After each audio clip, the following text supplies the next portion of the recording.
Meeting of the Fairfield City Council to order, please. Madam Clerk, roll call, please. Councilmember Bertani. Here. Councilmember Moy. Here. Councilmember Pandoro. Here. Councilmember Tim. Here. Councilmember Tonneson. Here. Vice Mayor Vaccaro. Here. And Mayor Price. Here, we have a quorum. Public comments? Madam Clerk, if you would, please. Persons wishing to address the City Council on subjects on the agenda may do so at this time. The Council cannot discuss or take action on matters not on the agenda for this meeting. To speak on the agenda item, please complete a speaker's card and give it to the City Clerk before the meeting, or at the latest prior to the time of public comments on that item. When joining via Zoom, please use the Raise Your Hand feature or press star 9 on your phone to request to speak. Speakers are limited to 3 minutes.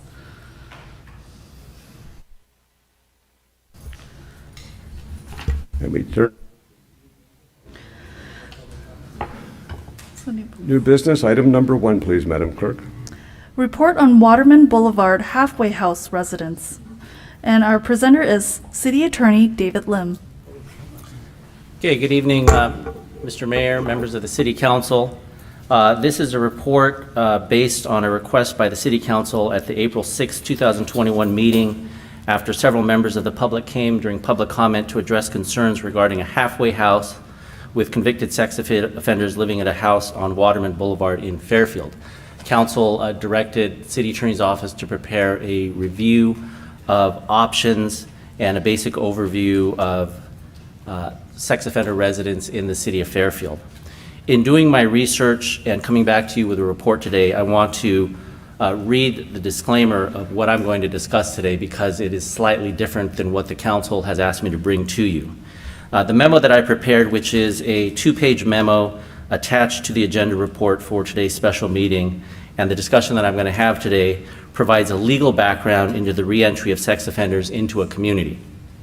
It's a high-level overview of the topic and not meant to be legally comprehensive of every situation that may occur. Most importantly, after further research on this matter, to protect the privacy rights of individuals, this memo is not going to address, and my discussion today will not discuss individual businesses or cases or name any parolee by name. I do know that under Megan's Law, the list of parolees at the Waterman Boulevard House are listed and is public information. I also know that the title of this report is Report on Water Boulevard Halfway House Residents. However, I'm going to limit myself today to a report in this open session to the legal background of reentry of sex offenders into a community in a general way. If the council wishes to provide further direction or ask questions related specifically to the Waterman Boulevard House, my recommendation is that we treat it like we would any potential litigation or enforcement action, and that is in closed session where the City Council, as the legal authority for the city, can discuss potential litigation or enforcement actions under the attorney-client privilege and not in open session. If you have any questions about that, you can feel free to ask me now or in private session or privately. So an overview of the legal status of convicted sex offenders on parole, I think it's important for the City Council and for the community to understand what the legal status of convicted sex offenders on parole is within our criminal justice system. And I want to start by saying I think we can all agree, and discussions I had with members of the community after their public comment, is that this is a sensitive topic. It is one that evokes a lot of emotions for people.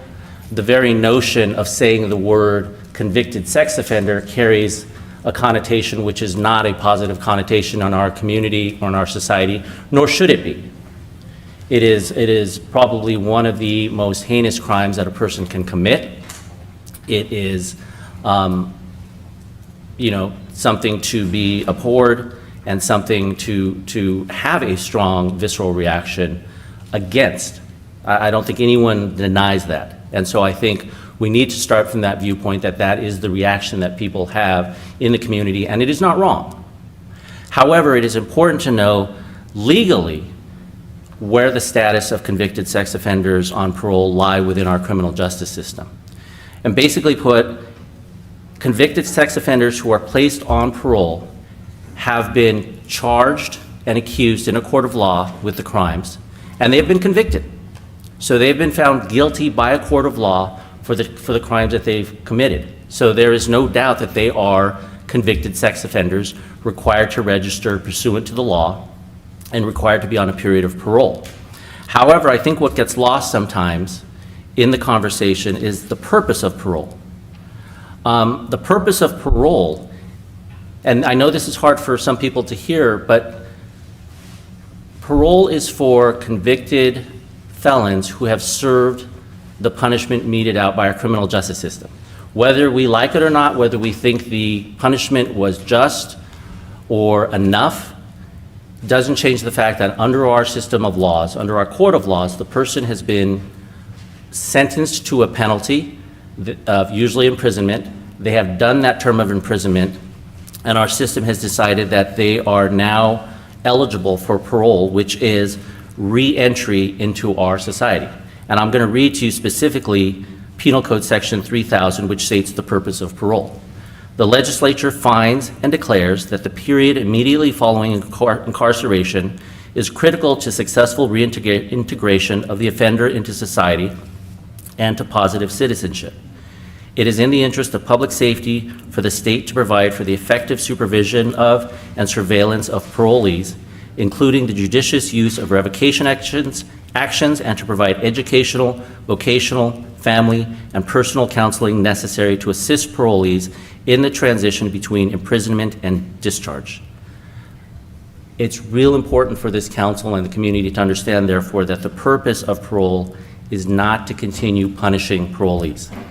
I understand that people can disagree with this, that individual members of the community can say we need to change that, and that is their right.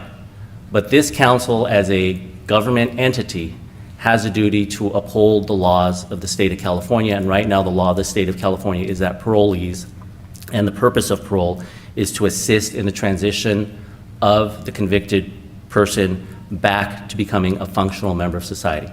Whatever our individual beliefs are about whether that is right or wrong, that is currently the state of the law, and it's what we are required to do as a community and as a government entity as it currently stands. Now, the law also says that the purpose of parole, or the supervision and the enaction of parole, is overseen by the Division of Adult Parole Operations, which is a division of the California Department of Corrections and Rehabilitation. This means that authority for parolees is almost exclusively in the hands of the State of California Department of Corrections and Rehabilitation. And I'm kind of jumping to the conclusion, but you'll see at the end of my memo, this leaves very little leeway for the City Council or any government entity that is not the California Department of Corrections and Rehabilitation to have any impact on policy or enforcement of actions on parolees. With the exception of enforcing the 290 registration laws, which are given to the police departments to monitor and register sex offenders, all other decisions regarding paroles are under the CDCR. And I did bold that city governments really have no oversight authority over parolees and may not enact laws to control or monitor parolees based on their parole status. One issue that came up at public comment that I talked to the community about is a law that was passed in 2006 known as Jessica's Law, and it was an amendment to subdivision B of Penal Code 3003.5, which made it unlawful for any person for whom registration is required pursuant to Section 290 to reside within 2,000 feet of any public or private school or park where children regularly gather. Now, for this, I do owe an apology to the members of the public who I spoke to at that night at the public comment. I think I did sort of say I was kind of talking off the cuff because it was during open public comment and I didn't have a chance to do all the research. I did apologize personally to Ms. Deckard over the phone because at the time I misread Jessica's Law and Proposition 83 thinking that it was separate from Penal Code Section 3003.5 when in fact Jessica's Law is Penal Code Section 3003.5, subsection B. And so Jessica's Law made it unlawful for any person for whom registration is required to reside within 2,000 feet of any public or private school or park where children regularly gather. That's important because in 2015, the California Supreme Court, in a case called In Re William Taylor, struck down the blanket restrictions of Jessica's Law, meaning that Penal Code Section 3003.5B is no longer viable as a law or an enforcement option. And I do apologize for the public who were there at public comment, because I did not make that distinction at the time, and in my further research realized my error.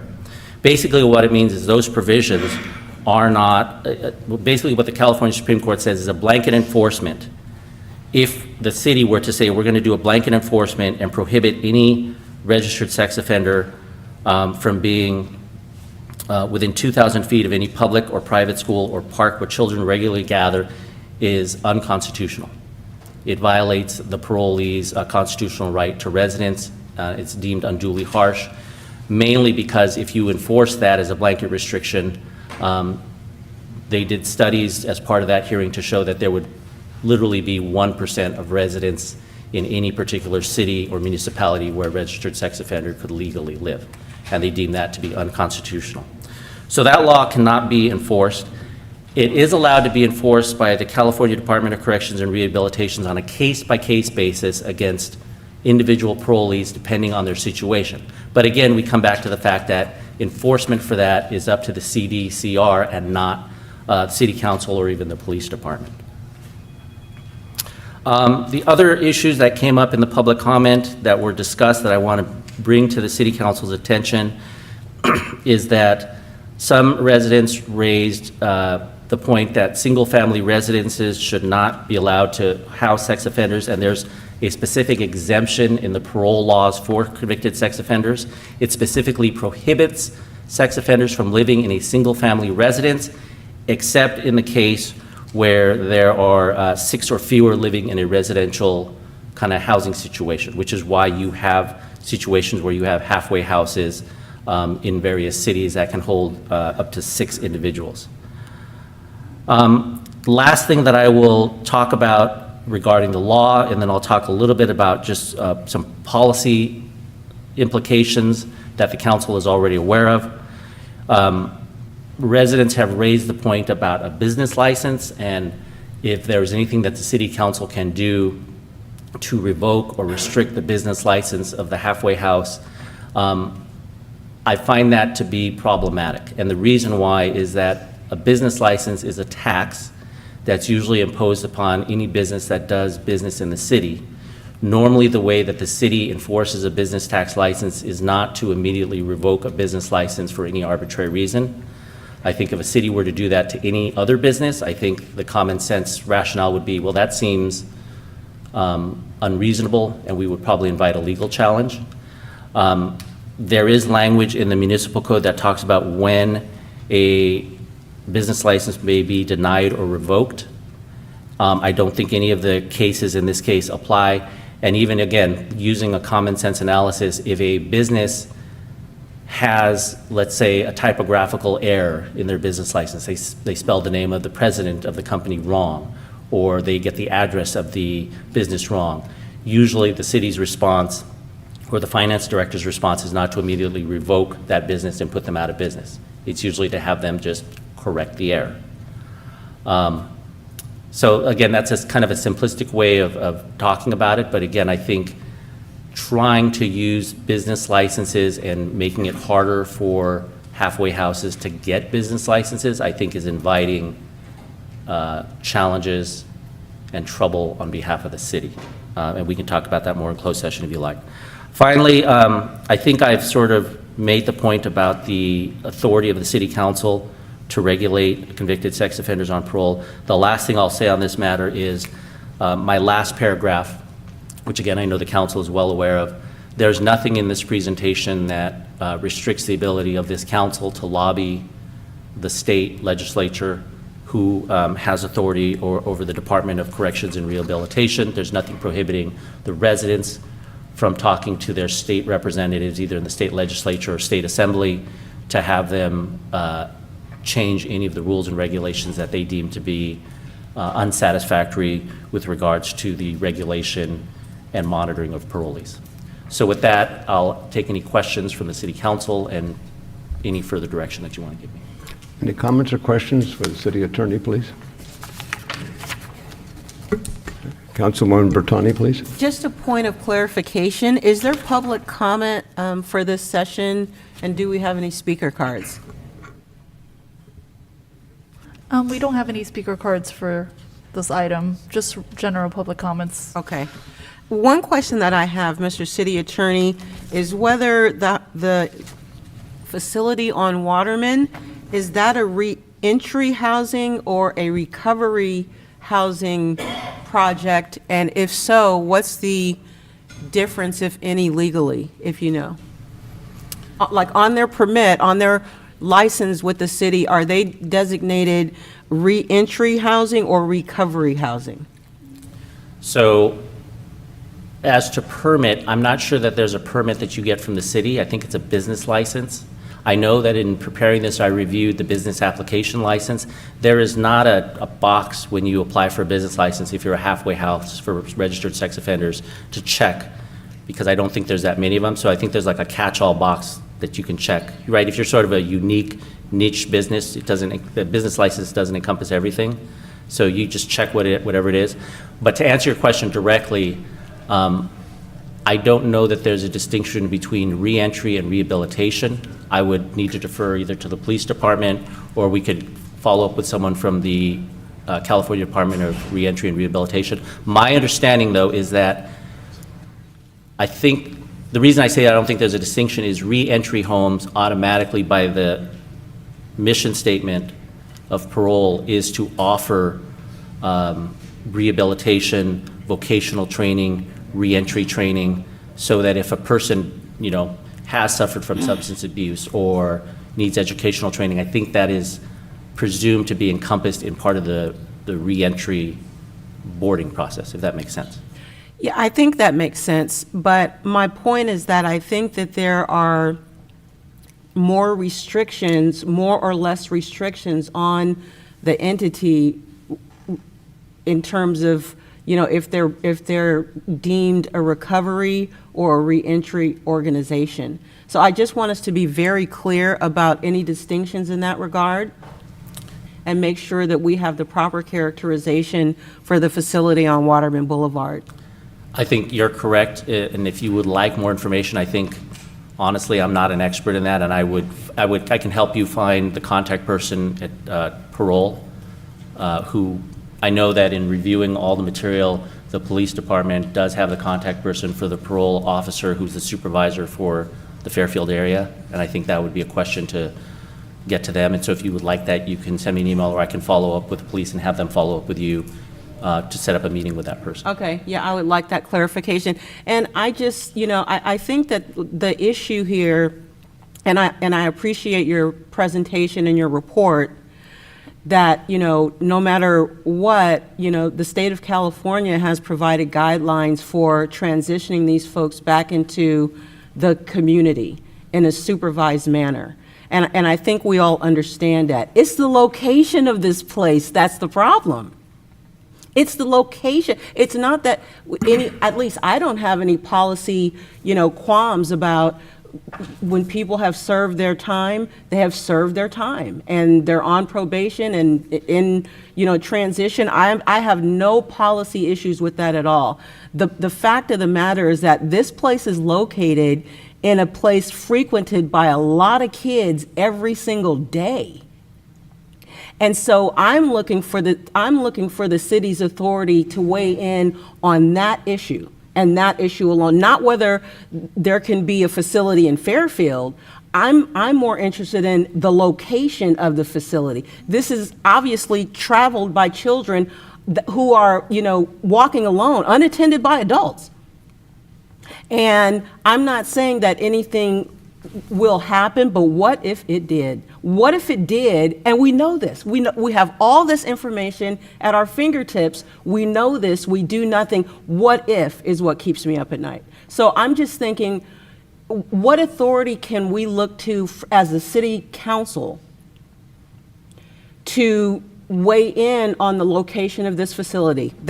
That's my question. So the answer is, in 2006, the entire state of California, through an initiative process, agreed with you and passed Proposition 83, which was called Jessica's Law, after a victim of exactly what you described. It passed by the voters, a majority of the voters enacted it, and it was exactly what you said. It was a restriction on the location of parolees. It got challenged down in San Diego by advocates on behalf of parolees, and the California Supreme Court struck it down. So a response from one city council is probably not going to be enough to overturn the legal ruling of the California Supreme Court. But as I mentioned in the memo, there are lobbying options, right? I don't know, it's beyond my scope of knowledge, and it's beyond the advice I give to this council about whether a similar or changed initiative process would have better success if you limited it somehow. But the question you ask is exactly what the voters passed in 2006. And again, whether we agree with it or not, the California Supreme Court deemed it unconstitutional. Well, this facility is not in my elected district, but it is in my neighborhood, and it's like right down the street from my house. So for all of the neighbors who are watching from home and who are in the chamber right now, you need to get this neighborhood organized, period. We need to get the neighborhood organized and make a political, have a political presence on this issue, but it starts with organization of the neighborhood, and I mean quick and in a hurry and very efficiently. So that's what it sounds like. It sounds like that's our option. Is maybe not, or I know I'm putting on a lot, maybe not the organizing part, but the lobbying effort is what you're saying is our best bet to make something different, to get a change. I would not want to state policy matters. What you're asking is, do you think that's the best policy decision? And that's not my role as your attorney. I'm asking you as our attorney, what are our options as a city council? If you're talking specifically about Waterman, I would ask Yes. that we do that in closed session. Okay, then let's do that. Councilwoman Moy, please. Thank you, Mr. Mayor. Thank you for the presentation, Mr. City Attorney. There are a couple of things, I brought this up before, and that is that our business license applications do not have specific boxes, if you will, for a rehab house, a halfway house, that kind of thing. So what the nonprofit checked here was elder care. That's what they checked, and that's what passed, okay? Or child care. That's how broad it is. Are we going to change that so we can at least know? Because I think in this case, because we don't have a lot of options, what's important is information, and information to our citizens. And I know that the police department, when we had the community meeting, they said that they could not go ahead and alert when new sex offenders were put into a house or whatever, which I get. We can look it up on Megan's Law, but I'm looking for a device that the city can use to know that that's what's going there, So I know you and I talked about it, Mr. City Manager. Is that still, yes? So I anticipated this question, and that actually came up in a separate issue. So normally, business tax license and business certificates, and I'm not just talking about for halfway houses, but any business certificates, so anybody who applies for a business license with the city, that information is going to be protected because it's taxpayer information. And other than the actual granting of the license, the specific information, and I would need to check to see if the exact type of information would allow to be disclosed. But generally, business, when people pay taxes, and I'm sure there are small business owners in here, you pay your taxes because it's a requirement. And so there's no option to pay it or not pay it. You're required to pay your business tax. Right. So the law gives a lot of privacy protections to individuals who fill a business license, because if you were to present it for a halfway house, and that means, the mom and pop arts and crafts store, the coffee shop, suddenly all their information is open to disclosure, and that's not allowed. However, to anticipate your question, there is currently a way where you can see where the sex registrants are living in any community, and that's through the Megan's Law website. Understand, are you telling me that a completed permit is not public information? I'm not asking about what they fill out to get it. The permit itself, it is public information. Yes, the one that you post in the Yes, store, sir. yes. Yes. Correct. yeah. And, So- and the conversation that we had, yes, we were making a modification. So there's classifications and then categories within the business license program, Right. driven by our ordinance for business licensing. And under that, we have some latitude in terms of the classification of that business that then is identified on that license. And I think that's what you're asking for. Yes. And yes, we can make that modification. I think, and we will make that modification. I think the question then is begged by that is, what do we then do with that information? Other than, okay, now we know, which our police department in these instances does know. Right. What then do we do with it? And that's where, I think city attorney's saying that, with that information, then what type of information do we turn over? It would just be whatever would be printed on that business license certificate. Right. That absolutely makes sense, and we don't want to invade people's privacy. The next thing is, Councilwoman Bertani asked about the neighborhood getting together. This neighborhood is in my district, and it is very well put together. I will say that there's been a chilling effect because a lawyer representing these sex offenders sent a letter to me and to others threatening us, and was told that if we ever even utter the name Waterman, that there would be trouble, and so I think that a lot of these neighbors aren't going to speak anymore because they're afraid of litigation. And I just want to remind them that they have First Amendment rights. I'm not a lawyer, and I'm not going to give you advice on that, but you have First Amendment rights. You do have a right to walk out on the sidewalks with signs, and you can talk to the police about that. You can't harass. But I understand why you're not speaking today. I want you to know that I understand. And I want you to understand that I will not be silenced by somebody like that. And I appreciate what you said, Councilwoman Bertani. And this group will be working on those things. And they're very active, but they're going to be more quiet publicly because of the threats. So, yeah. So thank you. Thank you. Any other comments, colleagues? Councilman Tim, please. Yeah, I have a question. Does this house only house, when I say only, sex offenders? Because there's a difference between sex offenders and then violent sex offenders where we have to do neighborhood notification. I'm looking for Captain Marshall. I believe that's the case, but I don't know the latest update. Oh, he's wearing a suit. That's why I didn't see him. Sorry, Cam. So we can't give notification based on the levels that they're at. So DOJ does that themselves at this point now. It's not like it used to be where we'd brand it out and let everybody in the neighborhood know. Now it's specific to what Department of Justice does. And that's only then required for what they determine to be violent sex offenders, correct? Correct. It's based on the category that they determine. Okay, all right, thank you. Any other comments, colleagues? Councilman Tonneson, please. If you know, David, is there a limit to how many of these houses can be in a certain census or radius, or? No. We'll talk more in closed session. Council, any other comments? Are there any folks from the public who would like to comment on this issue?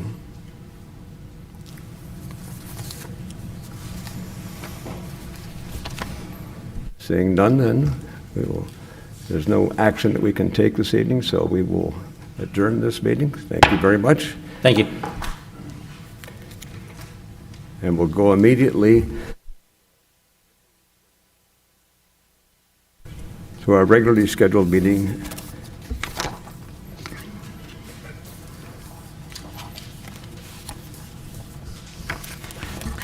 Sorry, roll call. Councilmember Bertani, Here. Councilmember Moy, Here. Councilmember Pandoro, Here. Councilmember Tim, Here. Councilmember Tonneson, Here. Vice Mayor Vaccaro, Here. and Mayor Price. Here, and we do have a quorum, please. And the invocation this evening will be led by Ann Choi, pastor at Community United Methodist Church. Pastor Choi, please. Pastor Troy just notified us that she unexpectedly had to cancel, so we can proceed with the meeting. May I prevail upon Councilwoman Bertani to lead us in an invocation, please? Sure, let us pray. Lord God Almighty and everlasting Father, thank you for bringing us in safety to this new day. Protect every single person and family represented in this room and listening. Protect us with your mighty power that we may not fall into sin nor be overcome by adversity. And in all that we do, direct us to the fulfilling of your purposes for our lives. In the name of Jesus Christ, I pray it all. Amen. And the Pledge of Allegiance this evening will be led by Councilwoman Moy, please.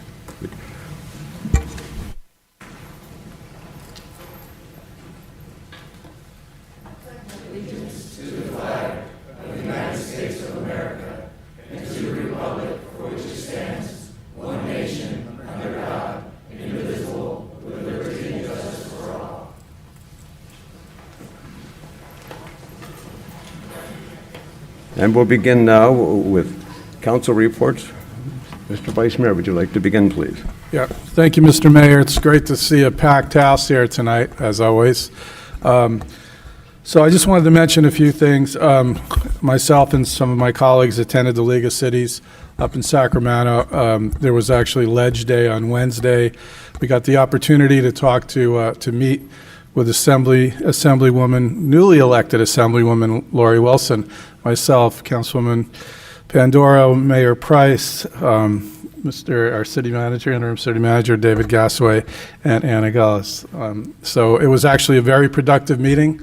I think we have a good person in that place that's going to be very helpful to us over the next, hopefully, 2 years. I know there's another election coming up in June, but it was a very successful meeting. Also, at that meeting, at that conference, you know, there was, besides networking, of course, there was one I wanted to talk about, just mention, the downtown revitalization program that the person from, the city manager from Placentia and Mr. City Manager, who was the other person again? It was Cosmont Company's Larry Cosmont. Yeah, and it was a great presentation. The reason why I mention that, because we are in the process of doing our downtown Heart of Fairfield plan. So it was great information, and I know that we discussed it there at the meeting. I know we're moving forward with it. And also, just quickly, on May 10th, I wanted to put a shout out to Anna Patel at the Visitor Center. We had a great, myself and some of our colleagues were there, and it was a great event. Also, I would like to agendize, I'm going to need a second for this for the June 21st meeting. I would like to agendize the ARPA funds for Shelter Inc. for discussion and action that night. Can I have a second? Second. Second. Okay. Okay. So be it. Okay. And the last thing I wanted to say really quick, Mr. City Manager, can we move, because I see a lot of people in the audience here, for item 17, can we move that ahead of item 16 on the agenda? So they're not, So that's up to you, but yes, I agree? Yep, You guys all right with that? Okay, good. indeed. Okay. Thank you. Councilwoman Bertani, please, your report. Thank you, Mr. Mayor. Thank you, everyone, for coming out. I agree with my colleague, the Vice Mayor. It's always a better meeting when this place is packed out. It's how we get things done. So I just have a few announcements.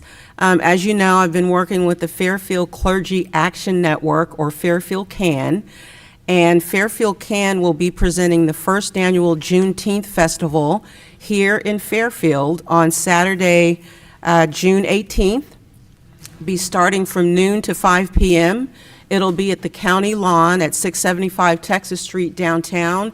And the Fairfield Can will be providing live music, food, and games. So we have contracted with several food trucks and vendors who will be providing food, but Can will be handing you tickets so that you can have the food of your choice. And I just want to thank some people who have been extremely instrumental in helping to get this effort underway. Obviously, the Fairfield Can members who have been meeting and working really hard to get Juneteenth to make that a reality here in the city.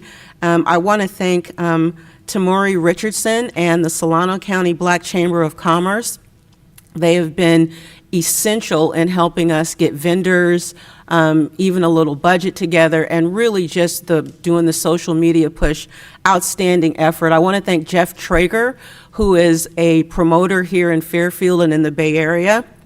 He is helping us book some really good talent, so it's going to be a really engaging program. And I want to thank Cliff Gordon of Gordon's Music downtown Fairfield.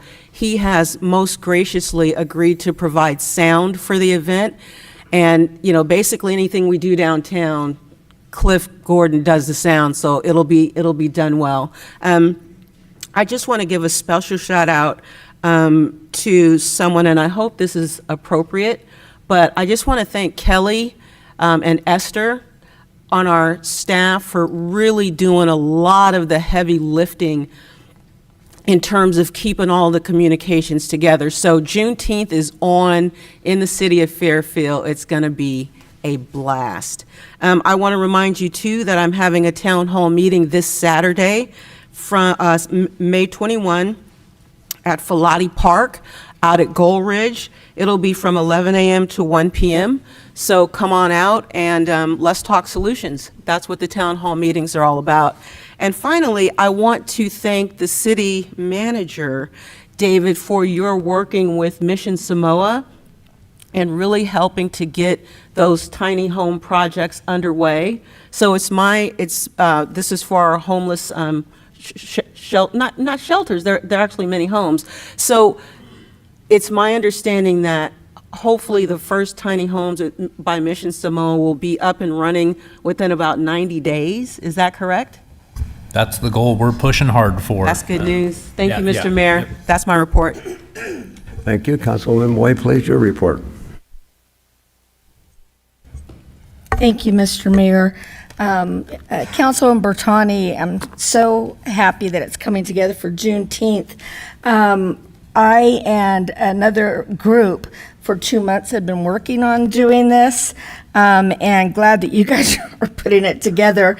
But we have spoken with the chairwoman of that, Renee Trotter, and we're going to be joining forces with you to help with more of that planning and bringing some talent in. And she's from Logic, which is Lamb of God in Christ and downtown.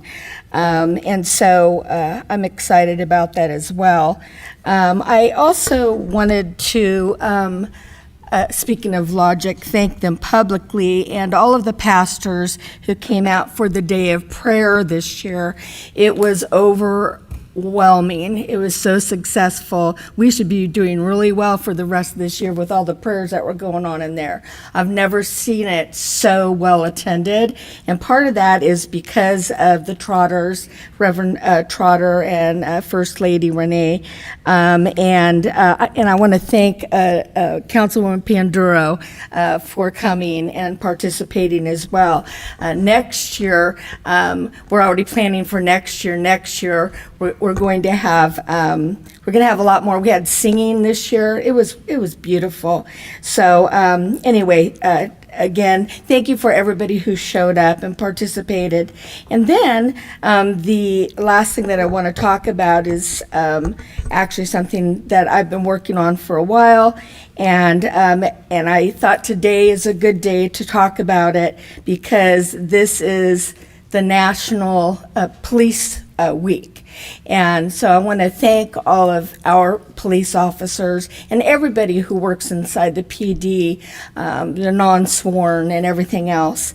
And a real special shout out to Lieutenant Josh Crusha, who helped me yesterday with a homeless woman who was just basically she was broken, and she didn't want to live anymore. And so our regular folks that come out to help were in training, and the lieutenant got in his vehicle and came out, and he was wonderful, and we're blessed to have great police.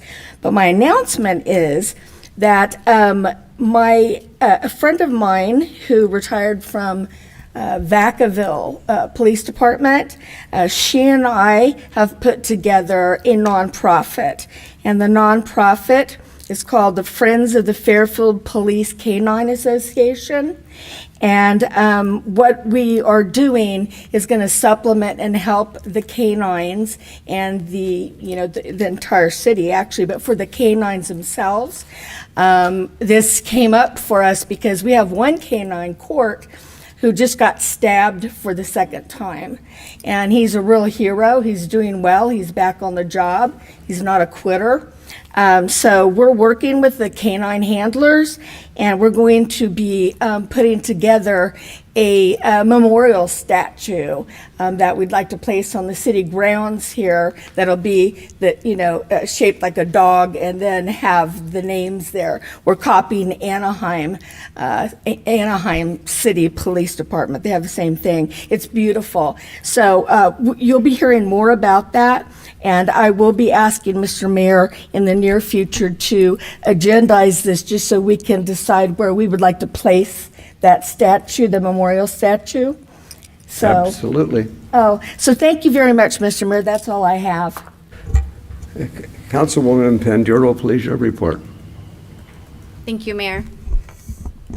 So I just wanted to bring up two events that I attended, and more to just share my gratitude, express my gratitude to our Fairfield Police Department. The first was the Cinco de Mayo celebration at the Grove. So the Grove is a apartment complex in my district, and it was in collaboration with Liberty Church and our amazing community action team, crime prevention, and then our police explorers were there. And one of them was graciously McGruff, which the kids loved to see the dog running around and passing out ice creams and stickers. So it was a really great family event that morning. So I'm really grateful for the community partnerships that we have within our city. And the second one, again, I know I brought this up before, but the PD has started different forums within our communities for different community groups. And so a couple of months ago, we had the first Latino forum. And so we held the second forum just last week. And the community action team was there, as well as crime prevention. I wanted to give a shout out to Sergeant Pedro Arroyo and Officer Jennifer Cruz Rios, because they are some of our bilingual officers, and they were able to hold the entire forum in Spanish, which is huge because a lot of our community members, that is where they feel it's a safe space. So we were trying to make it as safe and open for them to come and share what their concerns are within their own community and with our community. And so that night we talked about different programs like Neighborhood Watch, crime-free multi-housing, and then we introduced the CAT team and crime prevention. And also one of our dispatchers was there, Gabby, it was great because she works directly with the 911 line. And so they had specific questions about when they call 911, what do they expect? Or, we shared with them, like, when they call in and how descriptive they have to be, how to be a good eyewitness. And so all of that was a really great information to share with our community, and then they go out and they spread it. So great work by all those teams that were present there that day. Thank you to Captain Marshall for showing up. The Chief Cantrell also showed up to say hello to everybody and to thank them for showing up. So just thank you, and I look forward to the next one. Thank you, Mayor. Thank you. Councilman Tim, please, your report. Yeah, thank you, Mayor. I actually wanted to give some information. Several of us yesterday were in Vacaville with Caltrans, and you read in today's paper. Well, that resulted in a multitude of emails because I think maybe some things were unclear. Everybody thinks they're going to put in 18 miles of roadway and they're getting rid of the high occupancy vehicle and they're making them a hot lane. Actually, What it is there's going to be 8 miles of roadway starting at Red Top, heading eastbound, which means towards Fairfield and Vacaville, which will become what I refer to as a hot lane with, you got to have your little gizmo and how much you want to pay. But then the next 10 miles are actually brand-new lanes. And I know that was maybe not communicated clearly because my phone started going off this morning. So I just want people to know, O.C. Jones is starting, $247 million. They're looking at probably 3 years. They think they can do it maybe in 2. But there's actually 10 miles of lanes. New lane, it will start at Air Base Parkway, right where the bottleneck starts between Air Base and North Texas. So, Mayor, that's my report. Thank you, sir. Thank you. Councilman Tonneson, your report, please. Thank you, Mayor. I'll be brief because we all go to a lot of the same things. So when you're the next to the last guy to speak, everybody thinks been talked about. But I'll take the air show. The air show was fantastic yesterday, or Sunday and Saturday. The base just treats us like gold. I mean, they love Fairfield, and we all love going out there, bringing the families. Got to sit with Colonel Simmons. He is the commander of the 60th Wing, and the last time that I had a conversation with him, he had a conversation with the President of the United States, or his guy did. And I'm like, he was on the phone. I'm like, are you on the phone with the President? And he says, no. He goes, but it's kind of like the President because it's the front gate. We've already hit 10,000 cars, so we have to send them, to another parking lot. So I thought that was, kind of funny, but it was a great time, and that's all for me, Mayor. Thank you. Councilman Bakar, I invite Mr. Vice Mayor. You had to add something? Please? Yeah, I'd be remiss to not say that our thoughts and prayers go out to the victims in Buffalo this weekend. There's really no room for hate crimes in this country anymore. It was a horrible event. Also, the shooting in Laguna Woods, I believe, in Orange County, another one. It just seems like this continues to go on, and whenever it's going to end, who knows? But I think that we have to do something about it. So I just wanted to bring that up because I think it would be really remiss of us not to say that, and our thoughts and prayers go out to the families. Thank you. And I should like to report that the farmers market is open again, and on Thursday, if you have an opportunity to go downtown and take advantage of all of that. But also like to remind folks that we have a number of people in Solano County who are approaching 100 years of age. And I had a call today from a neighbor who said that a friend of hers is 99 and she would like to be recognized in that centennial celebration. And that'll be done, of course, by the county. But also, tomorrow night, honors students who will be graduating from Fairfield Sassoon Unified School District will have their recognition ceremony out at Rodriguez High School, and many of us will be there. Mr. City Manager, your report, please. Yes, I've attended many of the same things that were discussed, so I'll leave those off my report. But I will report one thing out of the Cal Cities Leadership Summit, coming on the tail end of that, right on the heels of it. We got word, if you'll remember, a few months back, we brought a report to you, and you supported an opposition letter against the Taxpayer Protection and Government Accountability Act. It was a ballot measure attempt that was being brought forward by the California Business Roundtable, and it was very problematic for financial sustainability of local governments and really stripping a lot of local control. I'm happy to report that has not qualified for this year's ballot, and so they are going to make an attempt again in 2024, but for the time being, our local control over our finances is once again secure. So that concludes my report, and other than moving item 17 to the first item under new business, there's no changes on the agenda. Thank you. Mr. City Attorney, your report, sir. I have nothing to report. Thanks. Okay. Madam Clerk, and this is Esther's first City Council meeting as the City Clerk. So welcome aboard. Do you have a report, my dear? No, I just wanted to wish Karen Reese, our city clerk, happy birthday, as that's why she couldn't be here, so I'm here covering. So that's it for me, Mayor. Thank you. Okay. And presentations, Madam Clerk? Yes, our first presentation is proclamation declaring Asian and Pacific Islander Heritage Month. and our presenter is Councilmember Pandoro.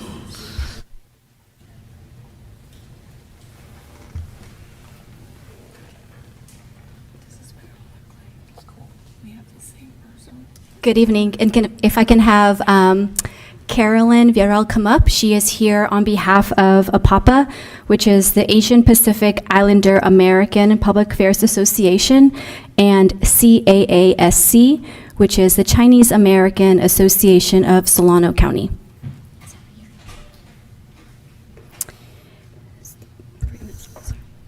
Whereas in 1977, Congress introduced a resolution to proclaim the first 10 days of May as Asian Pacific Heritage Week, a celebration of Asians and Pacific Islanders in the United States.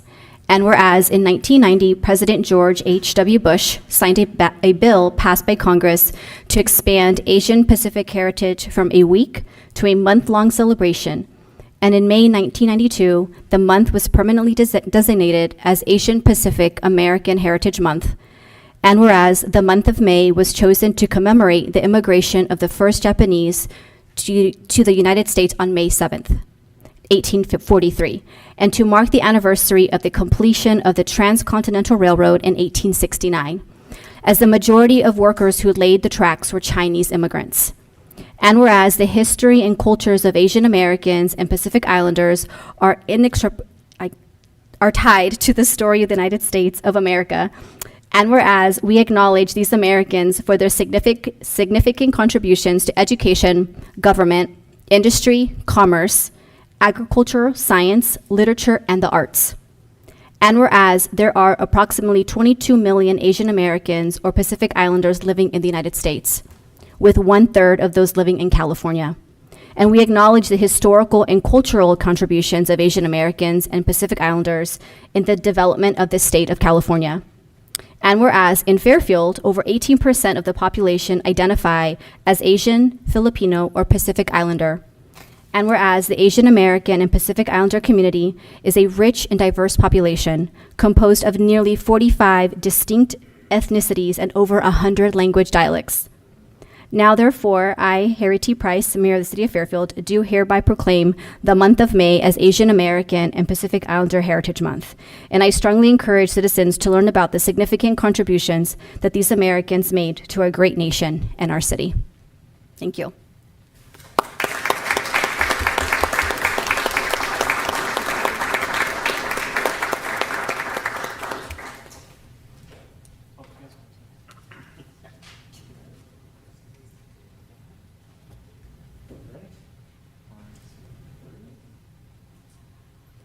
Ready? And 1, 2. Perfect. Thank you. And Madam Clerk, our second presentation, please.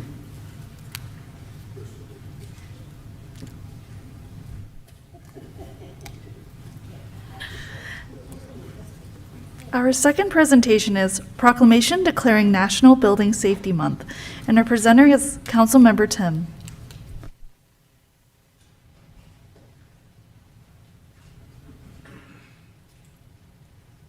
Thank you, Mayor. And how appropriate. You look out and you see a lot of people wearing the trademark vests. This is from the mayor's office, and it is the Building Safety Month. And the mayor has said, whereas Fairfield, California is committed to recognizing that our growth and strength depend on the safety and economic value of the homes, buildings, infrastructure that serve our citizens, both in everyday life and in times of natural disaster. And whereas our confidence in the structural integrity of these buildings that make up our community is achieved through the devotion of guardians of building safety and fire prevention officials, architects, engineers, builders, tradespeople, design professionals, laborers, plumbers, and others in the construction industry who work year-round to ensure the safe construction of buildings. And whereas, quote, safety for all, codes in action, end quote, the theme for Building Safety Month 2022 encourages all Americans to raise awareness of the importance of building codes and ensuring safety in the spaces in which we live, work, and learn. And whereas Building Safety Month 2022 encourages appropriate steps everyone can take to ensure the safety of our building environment, recognizes the implementation of safety codes by local and state agencies has saved lives, protected homes, and businesses. And whereas each year, in observance of Building Safety Month, Americans are asked to consider the commitment to improve building safety and economic investment at home and in the community, and to acknowledge the essential service provided to all of us by local and state building departments, fire prevention bureaus, and federal agencies in protecting lives and property. Therefore, now, I, Harry T. Price, Mayor of Fairfield, do hereby proclaim the month of March 2022 as Building Safety Month. I urge all citizens to join with representatives of the International Code Council to pay tribute to our building safety professionals and to recognize the substantial contributions they make in keeping our buildings safe and sound, thus improving the quality of life for everyone. Mayor, thank you, sir. Thank you.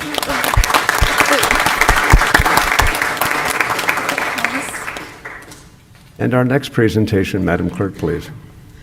Our third presentation is a proclamation declaring National Public Works Week, May 15 through 21 for the year 2022. Our presenter is Councilmember Bertani, presenting to Director of Public Works, Paul Koschel. Come on up. Public Works, they take care of our communities, our infrastructure. Sometimes we don't see these folks, but if they weren't there, you would know. So this is very important, and I am very honored to read this proclamation from the Office of the Mayor.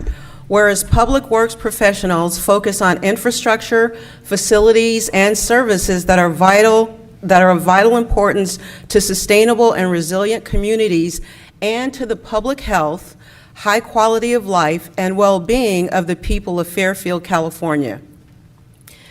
And whereas these infrastructures, facilities, and services could not be provided without the dedicated efforts of public works professionals who are engineers, their managers, and employees at all levels of government and the private sector. Whereas public works professionals are responsible for rebuilding, improving, and protecting our nation's transportation, water supply, water treatment, and solid waste systems, public buildings, and other structures and facilities essential for our citizens. Whereas it is in the public interest for the citizens, civic leaders, and children in the city of Fairfield to gain knowledge and to maintain a progressive interest and understanding of the importance of public works and public works programs in their respective communities. And whereas this year, 2022, marks the 62nd Annual National Public Works Week, sponsored by the American Public Works Association, and this year's theme is the 2 R's. You know what they are? Yes, ma'am. What? Ready and resilient. Ready and resilient. Now, therefore, Mayor Harry T. Price, Mayor of the City of Fairfield, does proclaim the week of May 15 through 21, 2022 as National Public Works Week in the City of Fairfield. The Mayor urges all citizens to join with representatives of the American Public Works Association and government agencies to pay tribute to our public works professionals, engineers, managers, and employees, and to recognize the substantial contributions they make to protecting our national health, safety, and quality of life. Congratulations.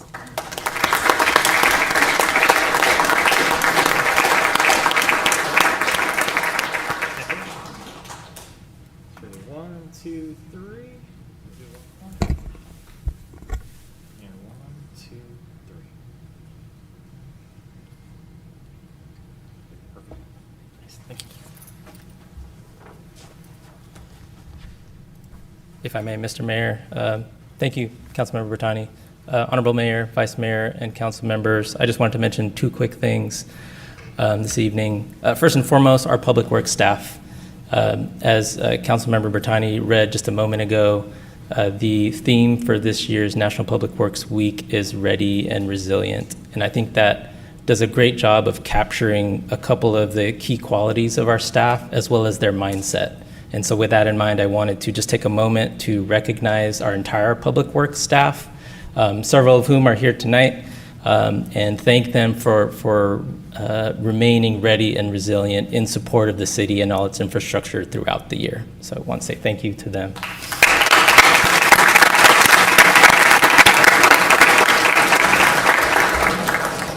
And then secondly, kind of in the spirit of National Public Works Week and working to educate the public on some of the things that Public Works delivers to the community, we recently published our first ever Public Works annual report. And council members, you have a copy of that on the dais as part of your packet. But anyone else interested in learning more about Public Works, there are also copies at the back table. And then on the city's website now, under the Public Works page, it's also available digitally. So once again, thank you for the recognition. Appreciate your support of Public Works. Thank you, Paul. Madam Clerk, our fourth presentation, please. Real quick, Mayor, and Madam Clerk, if we could, we did have, for the proclamation on Building Safety Month, we do have our Chief Building Official here, Jeff Thomas, so I would just like to recognize he's in attendance for that proclamation, since somehow we missed that one. And Yeah, they just told me about 30 seconds ago. It's like, everybody else has somebody coming up, so it's like, we'll grab a picture in the well, okay? yeah, Jeff, come on up. We're going to grab a picture real quick. Yeah, with the Yeah, come on proclamation. down. Great job.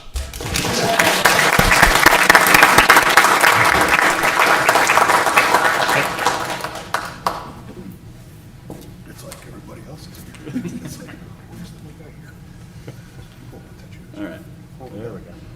Ready? And 1, 2, 3. And 1, 2, 3. Hey, looking sharp, looking sharp. Thank you, guys. And Madam Clerk, please. Our first presentation is Fairfield's water supply status update, and our presenter is Assistant Public Works Director of Utilities, Michael Heather.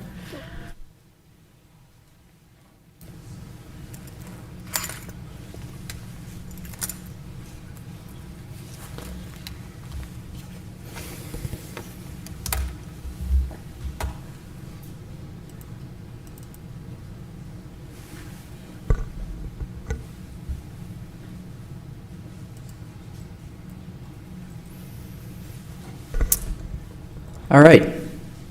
Good evening, Mr. Mayor, Fairfield City Council members.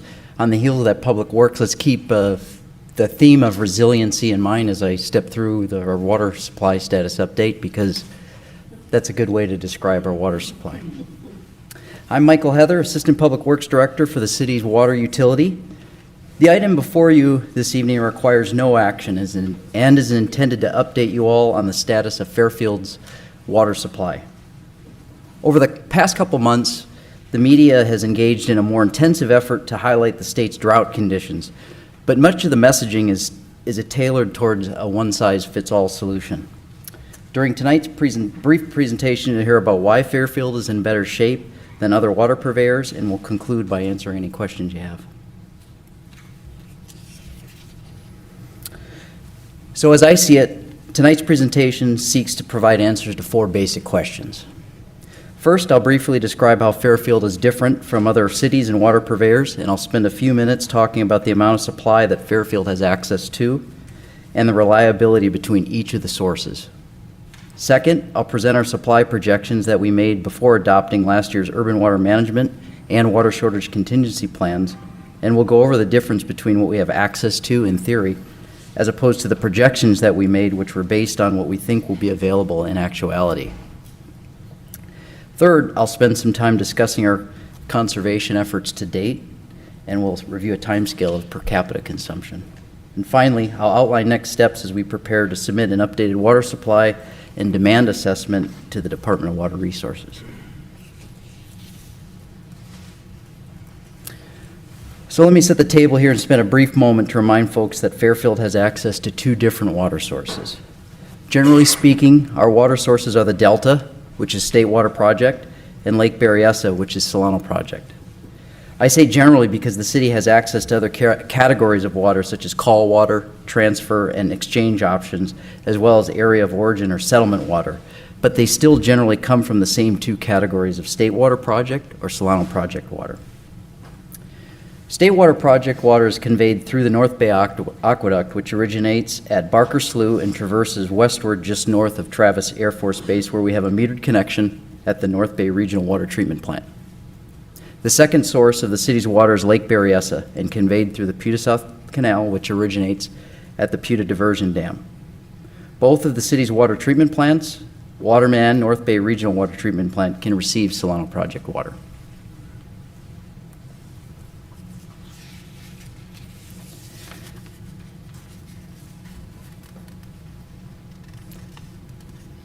So I think we can all agree that droughts and multiple dry years have been and are a reality in California. But I think it's important to differentiate the broad message of the drought and separate that from the access that the city of Fairfield has to water, which makes our situation very different from other agencies and water purveyors around the state. For context, last year's total citywide demands were north of 6,000 million gallons. As we tally up our total water supply, and granted I acknowledge that I'm using 100% yields, you can see that across the State Water Project, Solano Project, and Area of Origin or Settlement Water, our demands represent a little more than a third of what we have access to.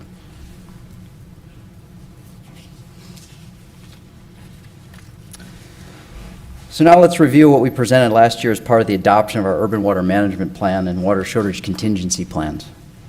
This bar chart represents projections made in our water shortage contingency plan, and as you can see here, we're now using a percentage of total supplies that better represents what we're most likely to have access to during dry years.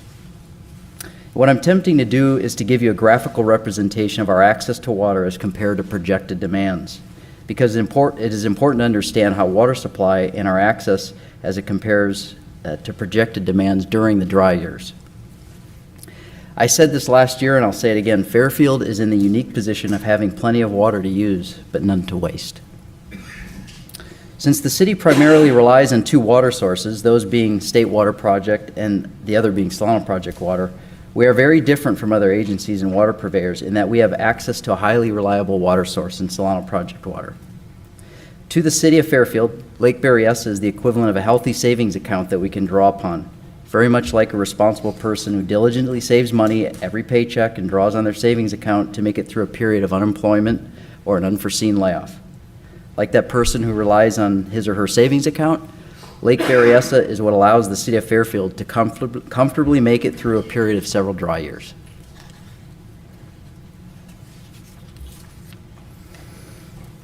So as it pertains to the current condition of the city's water supplies, the call to action is simple. We will keep doing what we have been doing because the data shows that we have already been acting responsibly and being good stewards of our water supply. On the supply side, we'll continue to responsibly manage our access to water through both sources, which are Solano Project and State Water Projects. We'll also continue to rely on Lake Berryessa, or our savings account, to get us through the dry years, and if needed, enact call emergency or other mechanisms such as transfer options.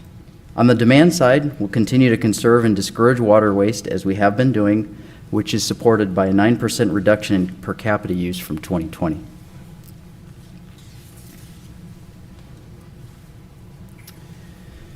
So as part of our adoption of the Urban Water Management Plan and Water Shortage Contingency Plan last year, I shared a graph portraying our progress with the 20% by 2020 conservation goals. At that time, I had shared with you that we had in fact met our 20% conservation goals without taking the allowed optional economic and weather normalization adjustments. In preparation for submittal of our large water system report and an updated water shortage contingency plan, where we'll be updating what I showed you on a previous slide, I've updated this graph to show folks how 2021 demands compare historically. Reports from our billing system shows demands are down 9% from 2021, and this is without any mandatory restrictions in place.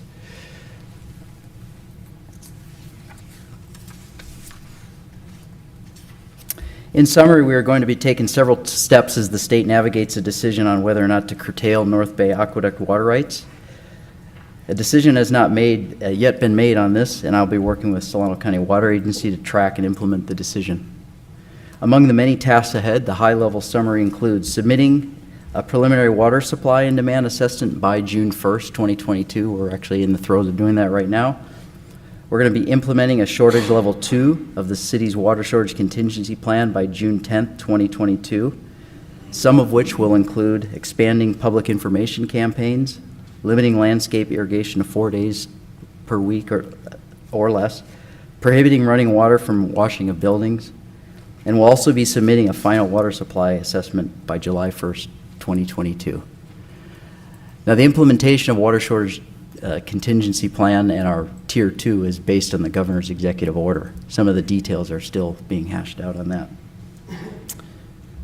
And finally, I'll continue to pursue any purchase or trade opportunities for additional supply because that does present itself from time to time. With that, I'll pause for questions. Any comments or questions for Michael? Tina? Michael, thank you for an excellent presentation. Thank you. Thank you, sir. We turn now, Madam Clerk, to our fifth presentation, please. Our fifth presentation is PG&E Local Government Forum, and our presenter is Government Relations Representative from PG&E, Clay Merrill.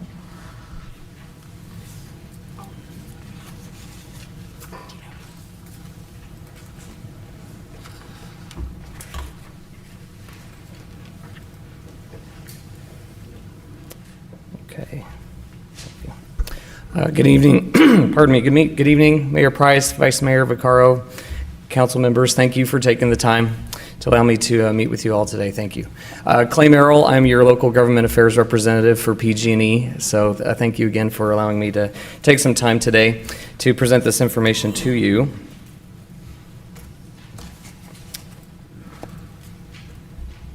Trying to advance to the next slide. What's that? Oh, thank you. So we put in here a local government forum. We've been meeting with each city and county that we represent, talking about our community wildfire safety program. This information I did present to your city management about a month or so ago, and they found this information valuable enough that we thought we should share it not only with you, but with the public in general. So just an agenda of what we'll be talking about this evening. We'll be talking about the overview of our presence within the city of Fairfield. We'll be talking about our wildfire safety work within the city of Fairfield. We'll be talking about a new program called our Enhanced Powerline Safety Settings, which is new this year. And then also just a brief overview on public safety power shutoff, which I'm sure most of you are aware of, and then some community resources that are available for customers. So just in general, an overview of where we stand within the city of Fairfield. We have approximately 42,000 electric customers served. Within the city, we have 155.4 electric line miles. Of those line miles, 53.3 of them are in what we call high fire threat districts. So those are areas that have been identified by the California Public Utility Commission and CAL FIRE as an area that is prone to wildfires. We do have, again, approximately 40,000 gas customers served and 384.9 gas distribution line miles. Of those line miles, 22.8 are in what are called a high consequence area, very similar to a high fire threat district, but relating to gas distribution miles. So when we're talking about identifying wildfire risk, we look at the areas and we look at where the designated high fire threat districts and high fire risk areas are. As you can see within the city of Fairfield, there are portions that are within what we call a Tier 2 or elevated high fire threat district. And these are, again, are designations by not only the California Public Utility Commission, but also CAL FIRE. And then PG&E has designated this also as a high fire risk area, just building upon the information from the CPUC and CAL FIRE. The maps are very similar, as you can see, not much difference there. So that just kind of gives us an idea of where are the areas in Fairfield that we need to be looking at and engaging on. Our key wildfire safety objectives for this year are pretty simple: to reduce wildfire potential, and we'll be talking a lot more about that throughout the course of this presentation. Reducing customer impact, so trying to reduce the impacts of customers who are not only receiving safety outages, but also trying to reduce the level of durations of those outages. And then improving our situational awareness, so making sure our customers have all the information they need in order to be prepared for that, and that we are getting all the information we need in order to make sure the city is safe. We want to talk about our enhanced vegetation management, which is, again, getting rid of debris or brush around power lines or areas that could pose a risk. So we have done some enhanced vegetation management kind of up here in the top portion of the city. And we've done about approximately 1 mile completed in 2022. And where we see additional opportunities to do more of that, we will do that as we see those opportunities. We do what we call sectionalizing devices. And this is another way for us to kind of reduce the impact of customer-related outages. So these little diamonds on these maps show where we have installed sectionalizing devices on our circuitry. And it basically breaks up the circuit into little smaller grids. So it allows us an opportunity to sectionalize certain parts of the circuit that are experiencing weather-related issues where we might need to shut off the power, but then it does allow other people to keep the power on, where they're in higher residential areas where they may not be seeing the extreme weather systems that could be further along the circuit. So this has helped us to kind of reduce the opportunity for people to have power-related outages and allows them to keep their power on during a public safety power shutoff event or other extreme weather-related conditions. We also have weather stations located around the perimeter of Fairfield, also 2 that are kind of within the city limits. These weather stations allow our meteorology department to kind of see what's going on in real time. So not only can we see kind of what's going on within the city, but also kind of on the periphery of the city too, as you see in these areas that are in the high fire threat district and the high fire risk area. And I want to kind of bring your attention to this website, pgne.com/weather. Anyone can go on this website at any time and see what's going on those weather cameras. So it's not just something that we are able to see, but anybody can go on those weather cameras and see what's going on when we're talking about a weather system that could become a potential issue. And then we also have high definition cameras near the city of Fairfield. Again, where those diamonds are located, you can see where those cameras are, and also you have access to those cameras as well at the same website, pgne.com/weather. I want to talk to you about enhanced power line safety settings. This is a program that we piloted last year in select areas where we know that the level of wildfire was potentially high. What we did is we have sensors on our circuits that we can increase or decrease the level of sensitivity. And if those sensitivities are high, if an object strikes a power line, then it will turn off the power within 1/10 of a second, which allows us the opportunity to go and see what's going on if that power line has been broken, if there's an active line laying on dry fuel. That's the problem. That's kind of what leads to the catastrophic wildfires that we have seen in the past. So this allows us to shut off the power for a moment, go and inspect, make sure nothing is wrong, and then restore the power once we've seen that. From this pilot program we saw last year, we saw an 80% decrease in CPUC reportable ignitions, which is highly significant. And because of the success of that, we've decided to expand that program throughout much of our territory. So here's a nice little diagram that just kind of shows how it works. So if an object strikes our power lines, we have these sensors here that can detect the change in the current. And if they detect that change in the current, they'll shut off within 1/10 of a second. We'll be notified right away. We'll send out our crews to inspect the lines, make sure there's no broken lines, no pole damage, et cetera, and that there is not actually an energized line laying on the ground. That's the biggest problem. Once we've gone out and inspected and made sure that everything is safe and clear, then we'll restore the power. Right now, we're seeing that it takes about 3 to 4 hours for us to get out there, inspect the lines, make sure everything is safe, and restore the power. So we're getting to a point where we can restore the power relatively quickly. But we are seeing a great success with this program. This is essentially starting now. We're hitting fire season pretty early, unfortunately. We're looking at this as potentially starting now and going through the month of November. And so the downside of this is that there is potential for increased power outages throughout the summer months. But given we don't anticipate that this should be a huge issue within the city of Fairfield, maybe in those areas that do touch those high fire threat districts, high fire risk areas. So there is potential that you might hear about increased power outages, especially during these summer months. But customers can get information on that. They can opt in to getting information, and they can say, I want to get information via email, via text, via phone call, whatever they prefer. They can go on the website, input that information, and be notified if an outage or it has occurred and what the restoration time would be, et cetera. So there is opportunity for customers to be informed. in real time as these things are going on. So just wanted to make sure that you are aware of this. This is a new program. We hope that it will continue to reduce the number of wildfires we have seen in the past, and due to what we've seen last year, we do anticipate it will be successful.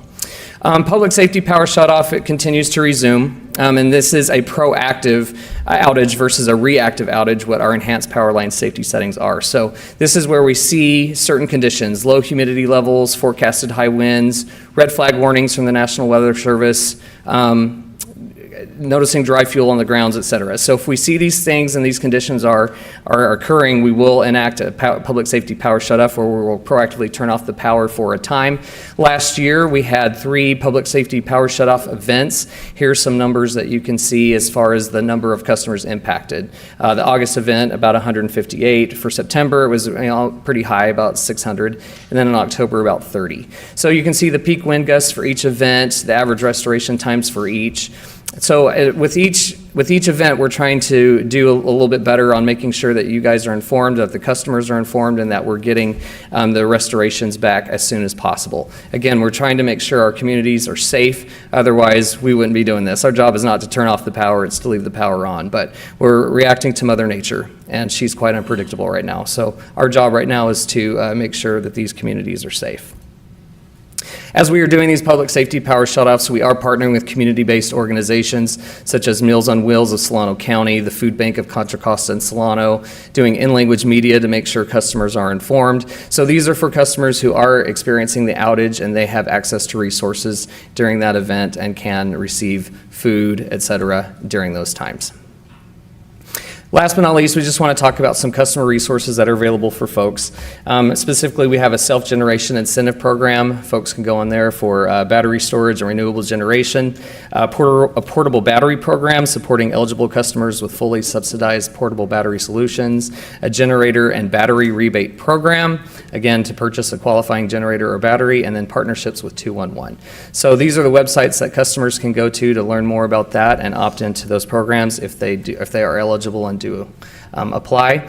We also have a new app this year that we call the PG&E Report It Safety app. So these are for customers specifically who live in high fire threat districts or high fire risk areas. They can apply for this app. This allows us to have more boots on the ground saying, hey, I see something of concern here. I see a large tree that's too close to a power line. I see an exposed gas line, whatever the case may be. They can take pictures, they can take photos, they can text us, and they can send it right away to us so that then we have another opportunity to get out there and to resolve concerns where we see them or where somebody else has seen them. And we saw that we did have one submission last year from the city of Fairfield. So there are folks who are engaging and helping us to get this information to us, which we appreciate very much. And then just wanted to also showcase some resources for customers that are available on our website. Our website does have a lot of information to help people prepare for wildfire prevention and to prepare for wild season and even to teach kids emergency safety. So if folks want to peruse our website and get more information, that is definitely available for them. So that is what I have. Thank you so much for taking the time, and I'll answer any questions you may have. Any comments or questions, colleagues? Amen. Well, thank you, Clay, for a very informative presentation, very timely as well. Thank you very much. Thank you. Appreciate it. And Madam Clerk, we now turn to public comments, please. Persons wishing to address the City Council on subjects not on the agenda but within the jurisdiction of the Council may do so at this time. The Council cannot discuss or take action on matters not on the agenda for this meeting, but Council members may briefly respond to statements made or questions raised by the public. Ask for clarification from staff, refer the matter to staff, request staff to report back to the Council at a subsequent meeting, or place the matter on a future agenda. To speak on an agenda item, please use the raise your hand feature or press star 9 on the phone. Speakers are limited to 3 minutes per item. And our first public speaker is Nora Martinez.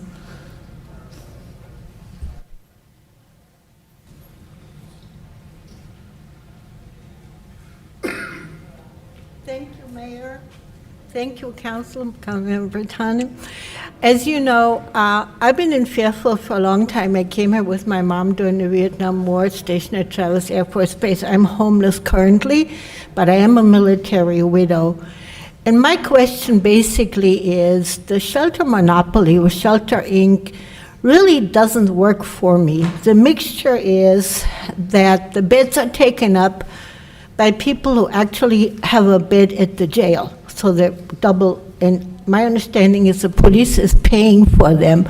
I don't know if the information is correct or not, but the mixture that we're having at the shelter is some people been there for 3, 4, 5 years, and some of the staff members are extremely hostile, as they are recovering addicts, and they themselves have been homeless and are now with Narcotics Anonymous. Not that, I have anything personal against drug users, but I just think we need a change of people working there. They've been there too long, and he frankly told me the police had placed me there, and they've been denying me a bed, so to speak. And when I was there, I was extremely harassed, okay? I can't describe to Ms. Bertani what goes on there, but I feel that the money is wasted. Now, I did hear you mention tiny housing. I would be interested in that, not just for me. Hi, Ms. Lloyd, thank you. How you doing? I hope you look better. You're getting well, huh? Good. Yeah, well, I know you're from church. You know, father-in-law, yeah.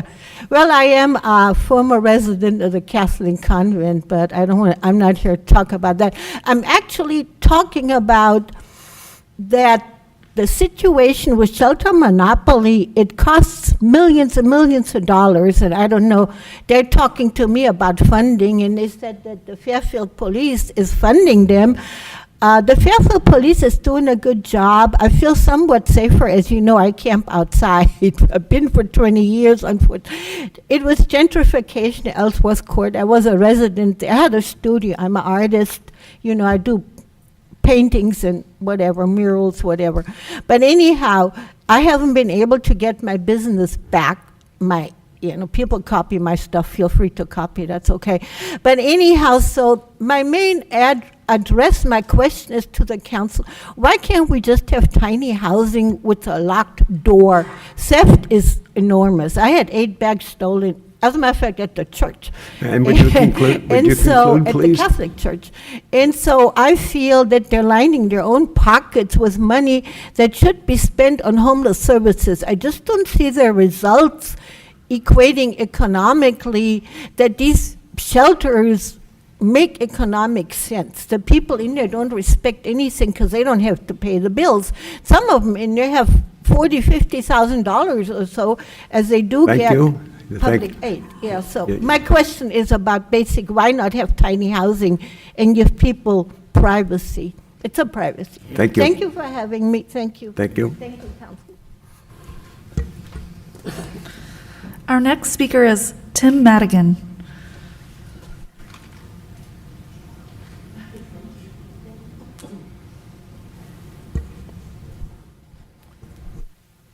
Hello, Mr. Mayor, and Vice Mayor Ricardo, and members of the City Council. I'm Tim Madigan. You've seen you, it's been a little while. I'm the supervising librarian at the Fairfield Civic Center Library, and I wanted to highlight some of the upcoming events going on with one of our strongest partners, that's the school district, the Fairfield Sassoon Unified School District. And so on the 19th at both the Sassoon City Library in the afternoon and the Cordelia Library, and next week on the 25th, we're having our family fun night at the library. And so the principals are there, will be reading stories. We'll have lots of books to give away to the kids and the families. There'll be an opportunity for families to sign up for the pre-K in the fall and to learn more about the library and events that we have. Of course, to learn more about summer reading. And so you all know, I've talked about before, the importance of reading all throughout the year. Obviously more now with COVID, kids are falling further and further behind. I'm sure you've all seen that. So we have lots of incentives for them to read over the summer, lots of prizes to get. In the past, the Giants have given me tickets to raffle off during summer reading. This year, the Oakland A's are giving us tickets as well, so we have tickets from both teams, as well as ferry passes to San Francisco, and each child that completes the program will get a book. through the state and through the school district, we also have the Lunch at the Library program, again, at the Fairfield Civic Center Library up the street. And so kids and families can come up and pick up free lunch and a free breakfast during the summer. So that's really important for them to have as well. Look for some of our events coming up on a webpage, lots of fun things for families. We are reaching out also to the community for our upcoming strategic plan. We'll have a survey available on our webpage tomorrow, so please take a look and give us a chance to give us some feedback to see what you'd like to see with the library. As you know, things have changed dramatically with COVID. Our circulation is actually about the same as it was before, but a lot of it is now online versus people grabbing the books, which is still happening. But just kind of see what people are looking forward to as we all come out of COVID. And I'll be reaching out to you guys for some private conversations too. We do have COVID antigen tests from the Department of Public Health that I can give away to at all our libraries. And we got new computers this week as well, so they're much bigger screens and much faster and much easier to use. So please come and see us. Thank you. Thank you, Timothy. And I have no more speaker cards, and I don't see any hands raised on Zoom. Move then to the Housing Authority, please. The holding of a joint meeting of the City Council and the Housing Authority entitles the council members to receive additional compensation of $35 for attending this joint meeting. And I will call this meeting to the Housing Authority to order, please. Madam Clerk, roll call. Commissioner Bertani? Here. Commissioner Moy? Here. Commissioner Panduro? Here. Commissioner Tim? Here. Commissioner Tonneson? Here. Vice Chair Vaccaro? Here. And Chair Price. Here. We have a quorum. Thank you.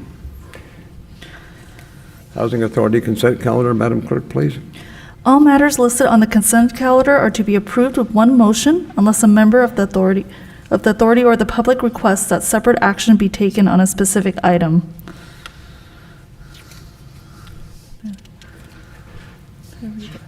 Entertain a motion to approve. It's been moved by Councilman Tim, seconded by Councilwoman Moy. All in favor? Aye. Motion carries unanimously. Thank you very much. We'll now reconvene the meeting of the City Council, please. And again, Madam Clerk, the consent calendar, please. All matters listed on the consent calendar are to be approved with one motion unless a member of the City Council or the public requests that separate action be taken on a specific item. So moved.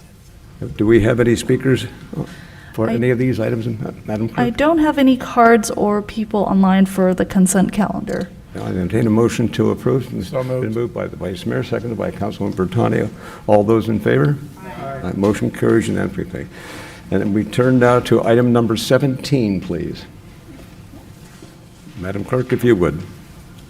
Item 17, discussion regarding pre-qualification for city-owned capital improvement projects. And our presenter is Assistant to the City Manager, Anna Giles.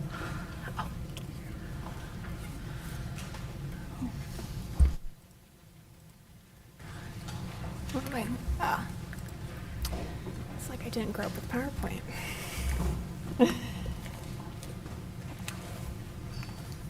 Good evening, Mayor and council members. Tonight, we will be discussing pre-qualifications and whether the city would be interested in pursuing requirements for city-owned capital improvement projects.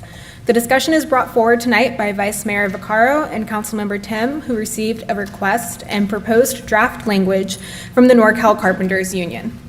I will provide a brief overview of what pre-qualifications are, the recommended language proposed by the Carpenters Union, as well as policy considerations if your council decides to move forward with such a policy. So to begin, a pre-qualification is a set of requirements a contractor must meet in order to qualify for the right to bid on public work projects. Often this is issued with the bid package, and interested contractors complete a pre-qualification questionnaire as part of the bid proposal.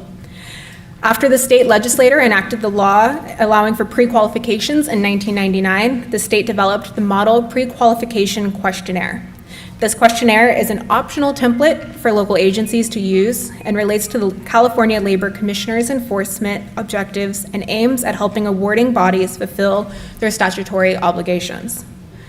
The questionnaire covers topics of contractor ownership, licensing, bonding capacity, and project experience. It briefly addresses compliance with current state laws regarding apprenticeships and prevailing wages. The language proposed by the Carpenters Union provided for discussion included 3 conditions for qualification for city projects exceeding $750,000: apprenticeships, local hiring, and prevailing wages in lieu of health care.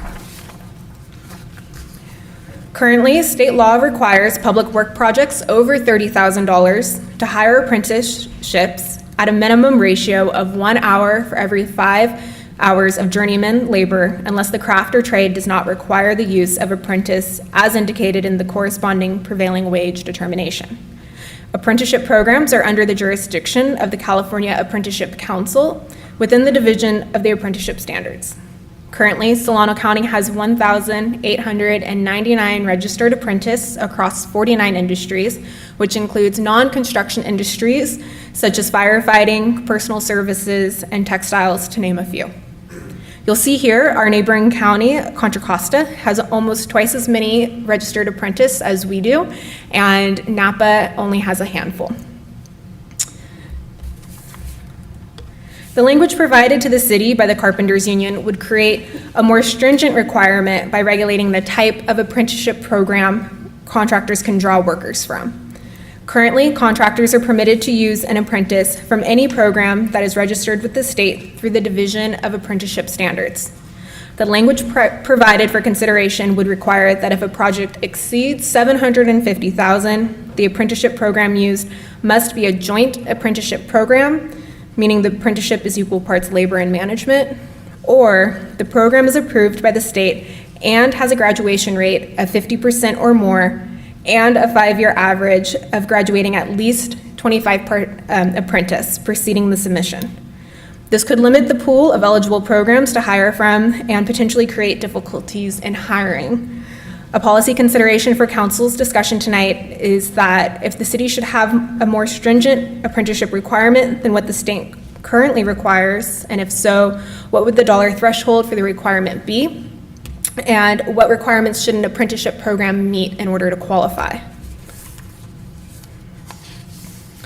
The second component of the suggested pre-qualification language is a local hire policy. A local hiring policy sets goals to hiring a certain percentage of employees within a set radius from the city of Fairfield to be hired to work on the project. Local hiring policies aim to create local economic growth by increasing employment. Alternatives to a local hiring policy would be a local preference policy, which does not set a minimum percentage of local employees, but rather provides preferences to local bidders who are located in a certain region.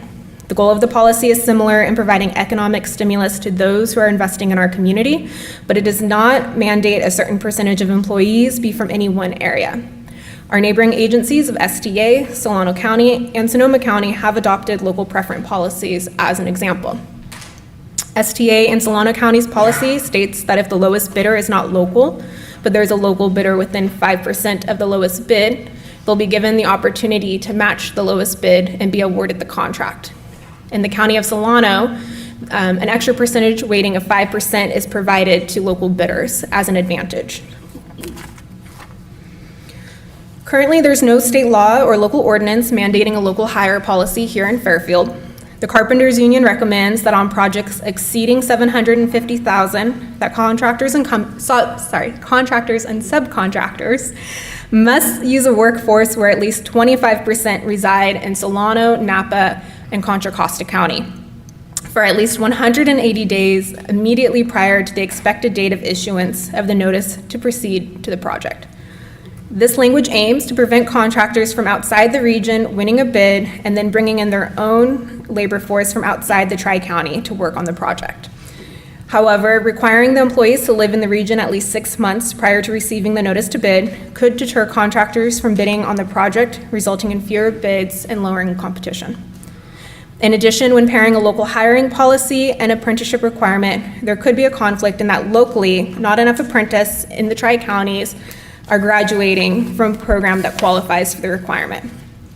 Should council like to pursue a local hiring policies, considerations should be taken regarding what would be considered local, how long individuals should reside within the region to be considered a local, and whether it's a requirement, a hard requirement that must be met, or rather a goal that we should strive for.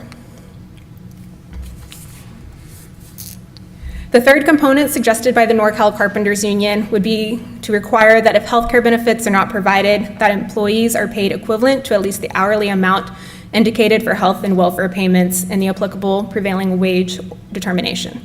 This is aligned with current state law, which mandates that prevailing wages are paid on all public works projects exceeding $1,000. Since this is already a requirement by state law that the city requires, Council could decide to pass a policy or ordinance reaffirming this requirement. So, how would these proposed pre-qualifications impact city projects? Over the past 5 years, the city has awarded 63 projects, of which 22 projects exceeded $750,000. Looking forward, the city has significant road and public building projects in the pipeline, which we will be putting out to bid in the next 5 years. This includes Fire Station 36 and 39, as well as our police department expansion. Requiring pre-qualifications that go beyond current state mandates may have an impact on contractors' willingness to bid, limiting the participating pool of bidders. And those who do decide to bid will have additional administrative responsibilities to meet the pre-qualification and ongoing requirements, which will likely increase costs and could be passed on to the construction budget. So next steps for tonight, I'm seeking direction from your council whether there is an interest in pursuing a pre-qualification policy. If there is, I would recommend that we definitely conduct additional outreach to the building community, and I seek direction on what components you would like included in a pre-qualification, the parameters that should be created for each component, and what the overall goal and outcome of the policy would be. And so with that, I'm going to turn it back to you for discussion. Any comments or questions for Anna, please? Mr. Vice Mayor? Yeah, I think we should take public comments first, and then we'll Okay. Do we have any request to speak cards, Madam Clerk? Yes, we do. Our first speaker is Robert Blount, followed by Nicole Going.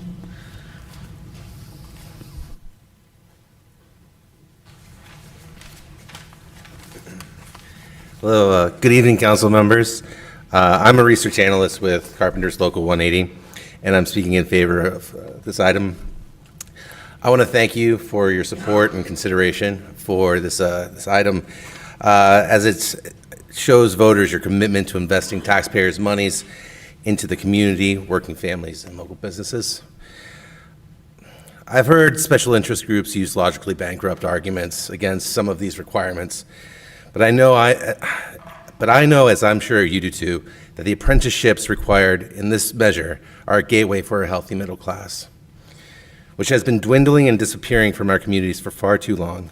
Your support for this apprenticeship standards requirement serves as a meaningful step in reversing that tragic trend and signals support for the nearly 2,000 active apprentices who live in Solano County.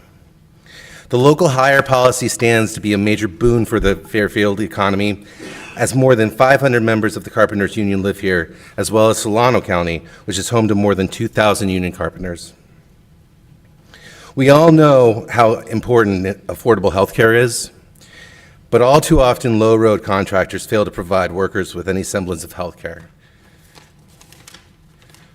which winds up being an economically devastating benefit to withhold. And with 53.2 suicides per 100,000 workers, construction has among the greatest suicide rate of any industry, according to the CDC. The suicide rate is over 4 times higher than the national suicide average, making the need for health care, particularly mental health resources, a top priority. Finally, I encourage the City Council to support substantive enforcement of these requirements, particularly the health care component, as all too often these types of do the right thing from a legislative perspective are merely a gesture of goodwill. But the teeth of enforcement will provide a recognition that worker rights and dignity are at the forefront in Fairfield. Your support today means support for a robust middle class in Fairfield, investing taxpayers' money in the community, local businesses, and working families, and divesting Fairfield taxpayers' monies away from bad faith, low-road, duplicitous contractors. I thank you for your time, and your support for this measure. Thank you.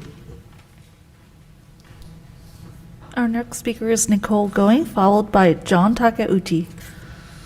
Oh, Good evening, Mayor Price, Fairfield Council members, Nicole Gehring with Associated Builders and Contractors, Northern California chapter.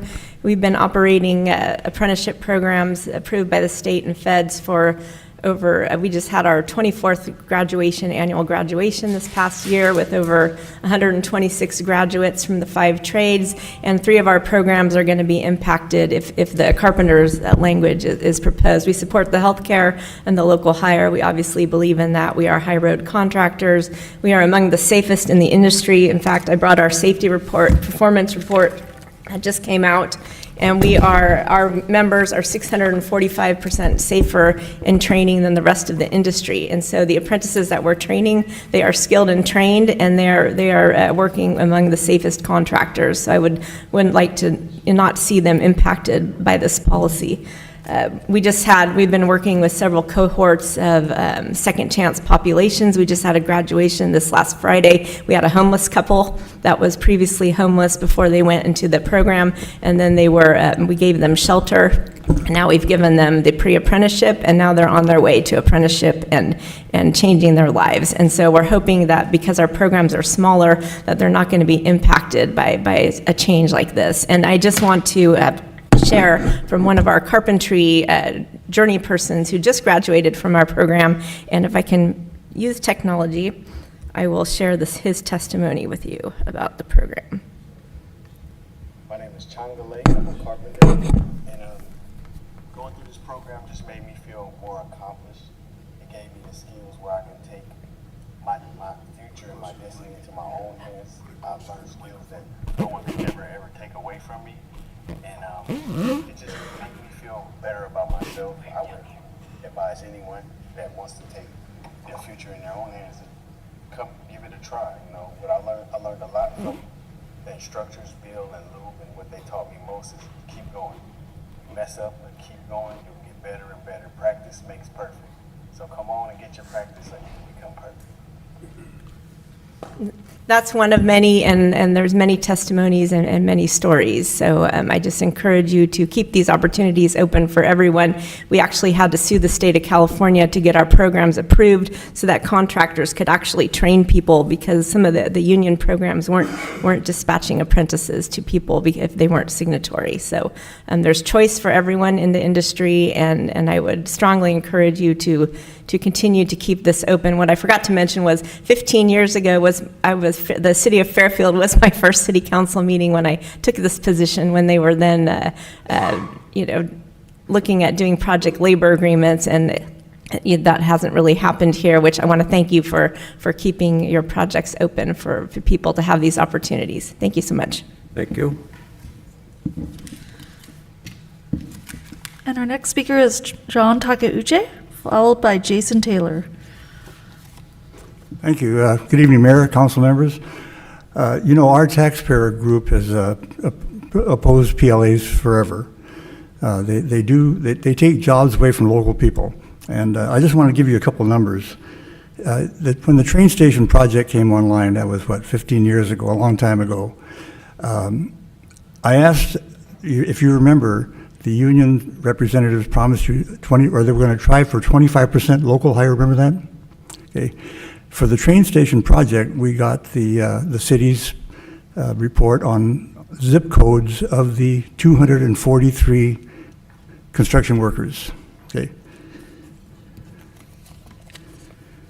The numbers of the 243 construction workers, all union members, only 20 had Solano County zip codes. 8%. Okay. Only 3 lived in Fairfield of the 243. See, and the reason for this is that nationwide, construction unions membership is down around less than 15% nationwide, and it's about the same number here in Fairfield. So if you impose more conditions on your contracts, you're going to be cutting out a whole lot of people that live in our area. Okay, this is the big issue that we have with it. Not only that, but historically, projects with project labor agreements on them The average cost increase is 15%, and it varies anywhere from nothing to 60%. There's no guarantee on quality. The construction quality or the worker quality of non-union construction contractors is just as good as anybody else. These are good people. What we're saying, what we, the tax watchers, are saying is, don't impose any more restrictions. I was kind of happy when last week you pulled the PLA. I thought maybe we were going to get realistic about this.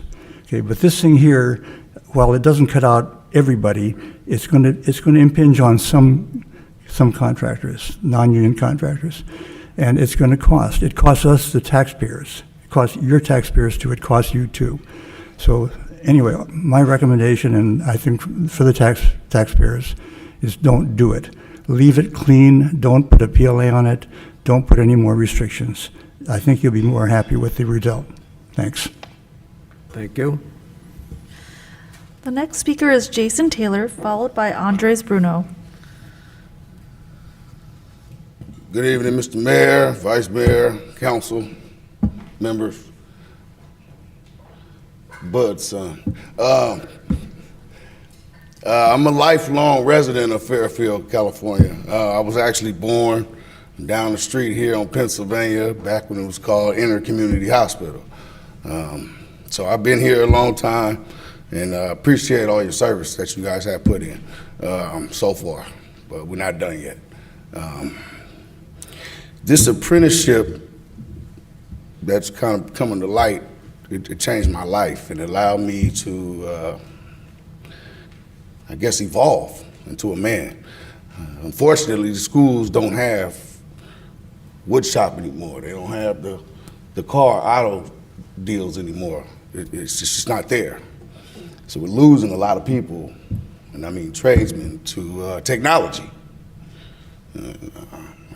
Unless we're going to build computers and machines to do the work, we need to invest in ourselves. And this apprenticeship, when I went through it, and I did my 4 years, I learned a lot from skilled, trained, professional journeymen that took the time to teach me. And I went to school and I learned. And I still got the books and look through them and review them from time to time for refreshers. It's important to pass that along so that we can continue to keep building. And we got to be able to provide for our families. And unfortunately, if we take this out, we're not going to be able to have that. Our kids won't have the knowledge. It's a beautiful thing that the city of Fairfield actually has the school here. The other school's over in Pleasanton. So there's a lot of people that's coming here and seeing the area and the facility, and it's beautiful. If you haven't seen it, you should go by and check it out. The craftsmanship is there in the work, and I believe that if we stick with this plan, we'll grow together as a community, and the people that's doing the work can live in the community that they're building. I thank you all for your time, and I appreciate you. Thank you. Thank you.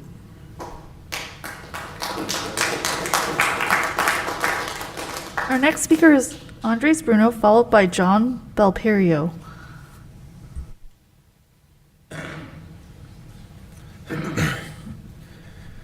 Mayor Price and Fairfield City Council. Hello, my name is Andres Bruno. I live in Richmond, California. I am a state and federally approved apprentice, and I am enrolled with ABC NorCal. I am a carpenter. Based on my experience with ABC NorCal, they're a good organization or program.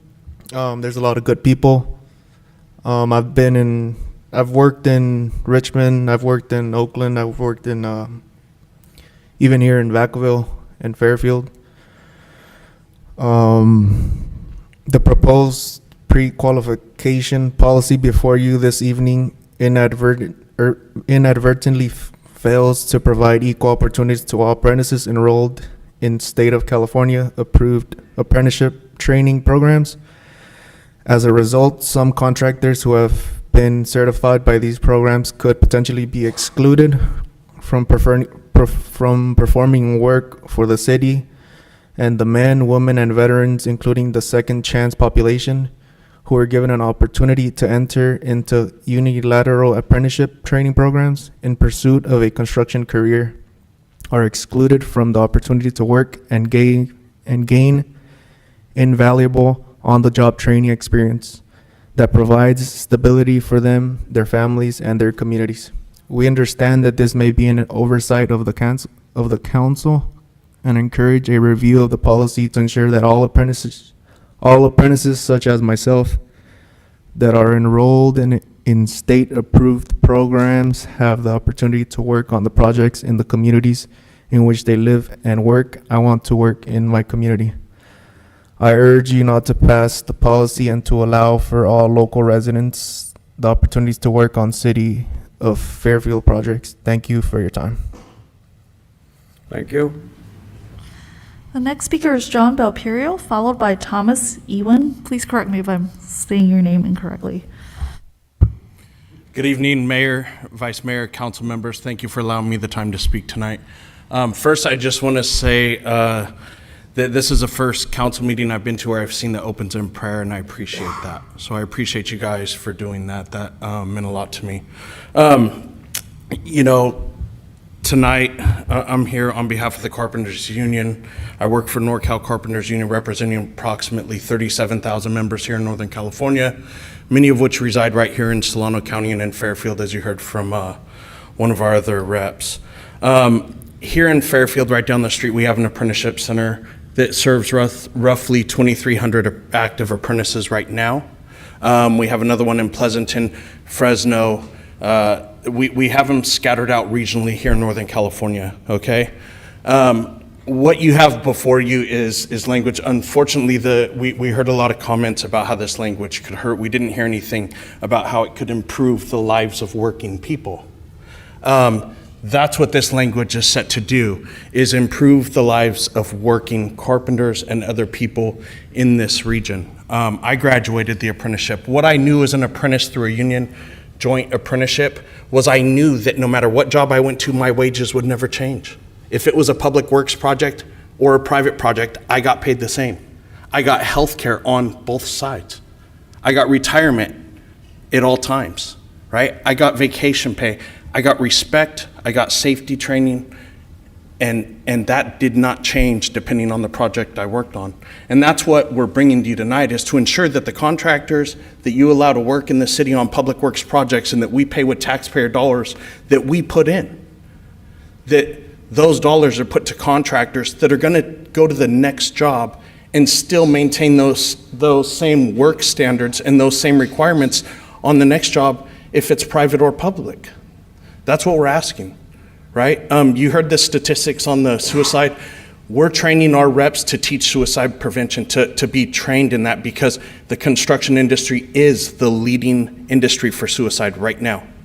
And we need to ensure that every contractor that works here, when they leave here, that those folks have health care, not just prevailing wages, but actual health care plan. Yes, prevailing wages are required.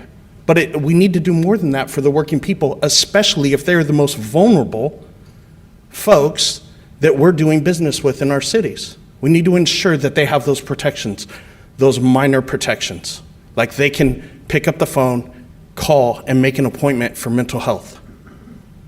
That impacts me very close to home. My son was in an accident when he was 17, and we have health care. And even with a healthcare plan, it's hard to get mental health. And he desperately needed it. And it took 3 months to get him in to see a doctor. And that's with really good health insurance. Imagine if you don't have any. So I encourage you guys, obviously this is a discussion item. Again, I live here in Solano County, right down the road in Vacaville. I used to live in Fairfield. I grew up, spent my whole life here in this county.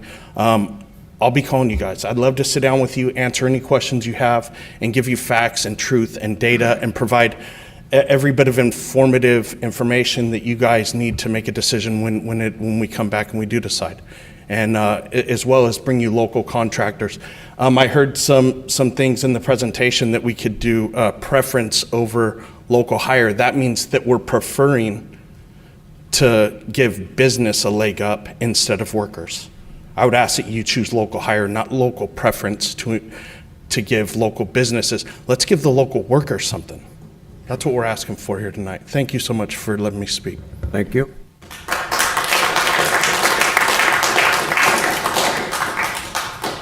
The next speaker is Thomas Ewan, followed by Chris Palomo. Good evening, Mayor Price, Vice Mayor Vaccaro, City Council. I know all of you on some level or one or another. We've all, except Mrs. Panduro. I'm here. Well, first of all, let me state, I'm a 53-year resident of Fairfield. I was born and raised, well, right down the street off of Waterman. So I've lived in this. I'm a homeowner now. I just recently wed my high school sweetheart. I went to school here from kindergarten through 12th grade. I did 2 years at Solano College. I did 4 years at the apprenticeship on Chadbourne Road. That's 19 years of education here in Fairfield. These guys kind of stole my fire a little bit. I wanted to go on about the apprenticeship. I am here on behalf of our apprentices. I am a foreman for the job I am on right now. I am running a crew of 20, 4 of which are apprentices, 2 of which I had got into the union personally. One of the guy, his mom cuts my hair, and she cuts here in Fairfield. And what I could say about these apprentices is they look forward and they are encouraged by our package. They look forward to having their own health care. They're in their early 20s. They're off of their parents' packet, or they're off of their parents' benefits. They really want their own future to start being built up. So I am for the pre-qual language, and I hope we can convince you guys to at least consider it and take it into consideration. It's really important. One example about our apprenticeship program I can speak about is we needed certified welders on our job. We went out to our training center out here on Chadbourne Road on a Saturday and got our welding certs. Our apprenticeship program is open 7 days a week. And if I'm correct, I believe it's from 9 a.m. till 9 at night. Now, I don't know about any other apprenticeship program that's open 7 days a week, where you can walk in on a weekend off work hours and get your welding certs. That's pretty awesome. So I hope you really consider this pre-qual language, and I'm really hoping for it. Let's keep this local. Thank you, guys. Have a good night. Thank you. The next speaker is Chris Palomo, followed by Lisa Tremonte. Good evening, Mayor, City Council members. Thanks for allowing me to speak tonight. My name is Chris Palomo, and I'm a carpenter. I've been a resident of Fairfield for 8 years now, and a journeyman carpenter for 10. As the council takes this pre-qualification language into consideration, I'd like you to keep a few things in mind. First and foremost, local construction projects matter, and the local men and women that work on these projects, they matter as well. In the 8 years that I've lived here, I haven't had a chance to build in our great city. These standards will create opportunities for construction workers like myself to be able to work local, and a chance to put our neighbors and even some of our kids on a career to success. Also, promoting apprenticeship will build our next generation of construction workers, and we'll be able to reinvest into their education. And do I even need to address the healthcare issue? With the COVID, this last pandemic that we've had, it's showing us the importance to healthcare and making sure we protect ourselves, our workforce, and everyone else around us. I'm asking the council to support the families and residents of Fairfield by supporting this pre-qualification language. Thank you. Thank you. Our next speaker is Lisa Tremonte, followed by Fidel Chavez. Good evening, Mr. Mayor, Vice Mayor, and City Council members. I'd like to start by thanking you for allowing me to speak on this item tonight. My name is Lisa Tremonte. I'm a 5th period apprentice carpenter. I'm fully supportive in the implementation of the construction pre-qualification language. Having a commitment to use apprentices locally will be a benefit to myself as well as my family for not having to commute to San Francisco or the East Bay. Also, as a mother, the commitment of healthcare will benefit me individually as well as all of my children.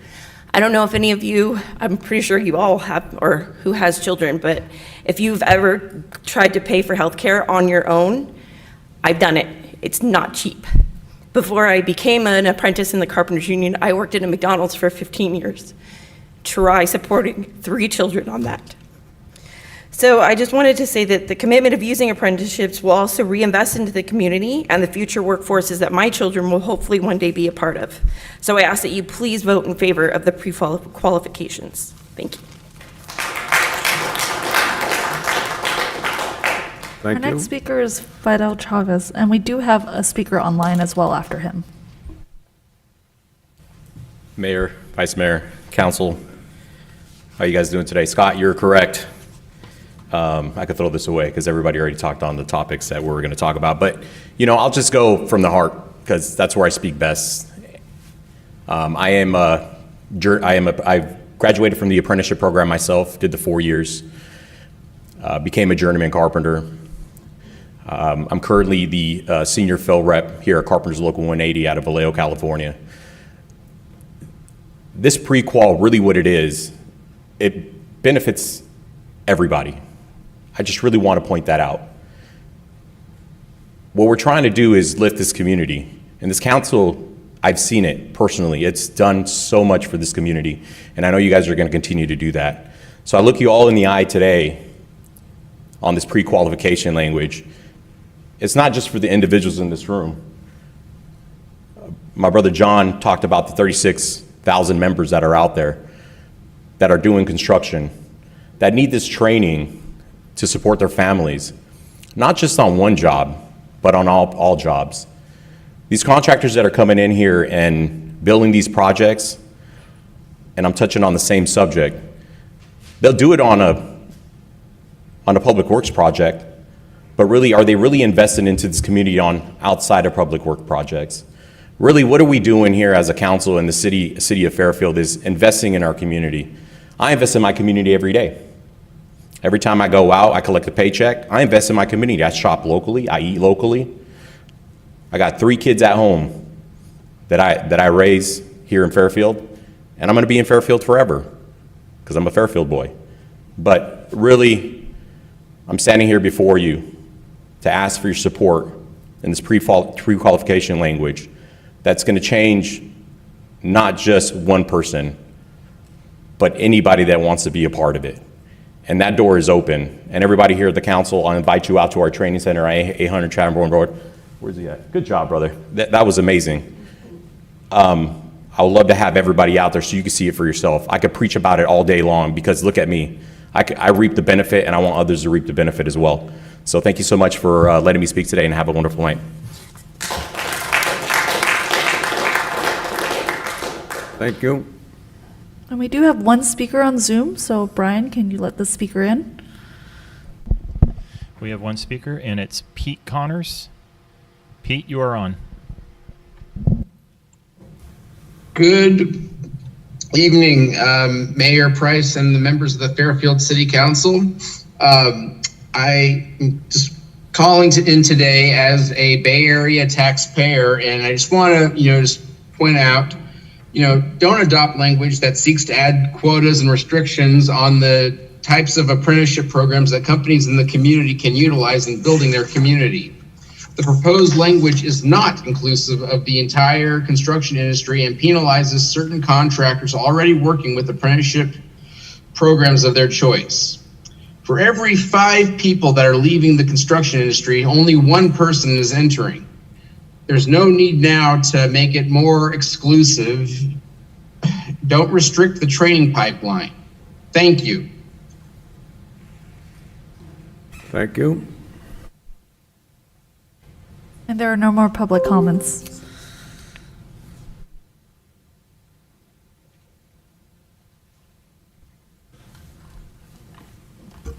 Bring it back to council for discussion, please. Mr. Vice Mayor. Thank you, Mr. Mayor, and thank you, everyone who spoke tonight. I know everybody has their own opinion, so I'm going to give mine, okay? I was a high school principal, director of the court schools here in Solano County, and a lot of my students actually ended up in the apprentice program and are actually making a pretty good wage right now and getting the health care that everybody talked about.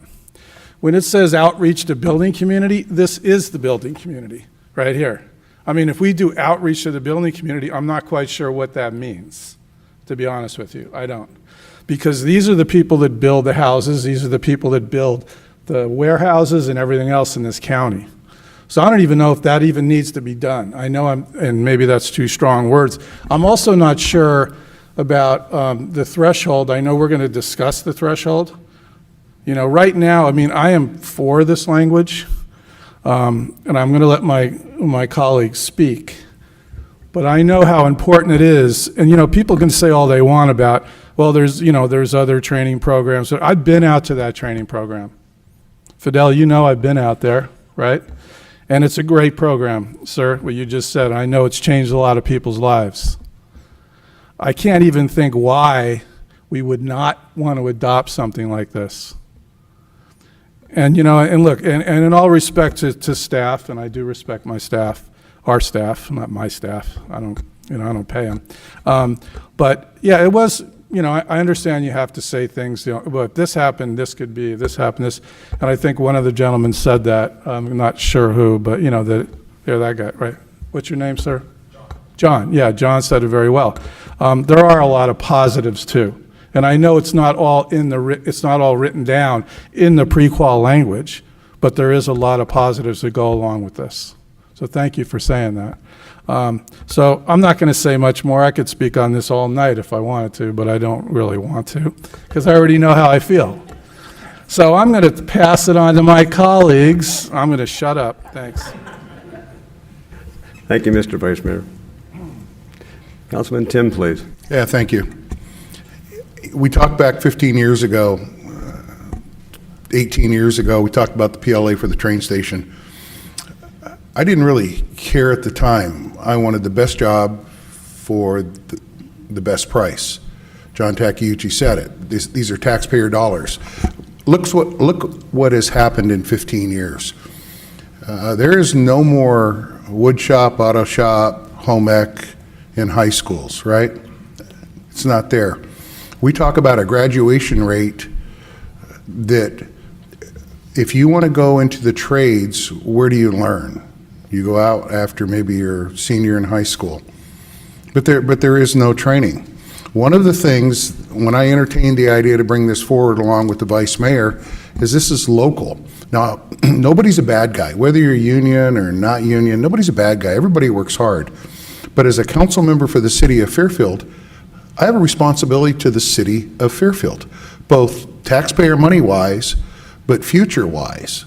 And this is where, and in speaking with them, and I've spoke to both sides, is how can you reconcile? So we've had this has gone on 15, 20 years. So we talk about a graduation rate for apprentices, and it seems that, I don't know why that non-union cannot get a graduation rate that a union shop has. I don't know the reason for that, because I'm not in the trades.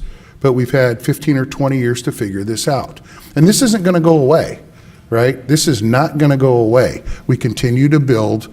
We've got, 3,700 homes coming here. We need fire stations. Now, yes, our CIP, our construction stuff that's coming, they are public works, right? But one of the things is I'm not comfortable with the $750,000 because I think that would exclude probably some very, very capable bidders. But what I am comfortable with is probably 1.5 million. Now, Vacaville did this. Another thing I'm not comfortable with is preference. I don't want a preference because I can call Dallas, Texas and say, hey, you know, they want local hires, that's their preference. No, I want to see that it is somebody from the area where you spend your dollars. Sir, you nailed it.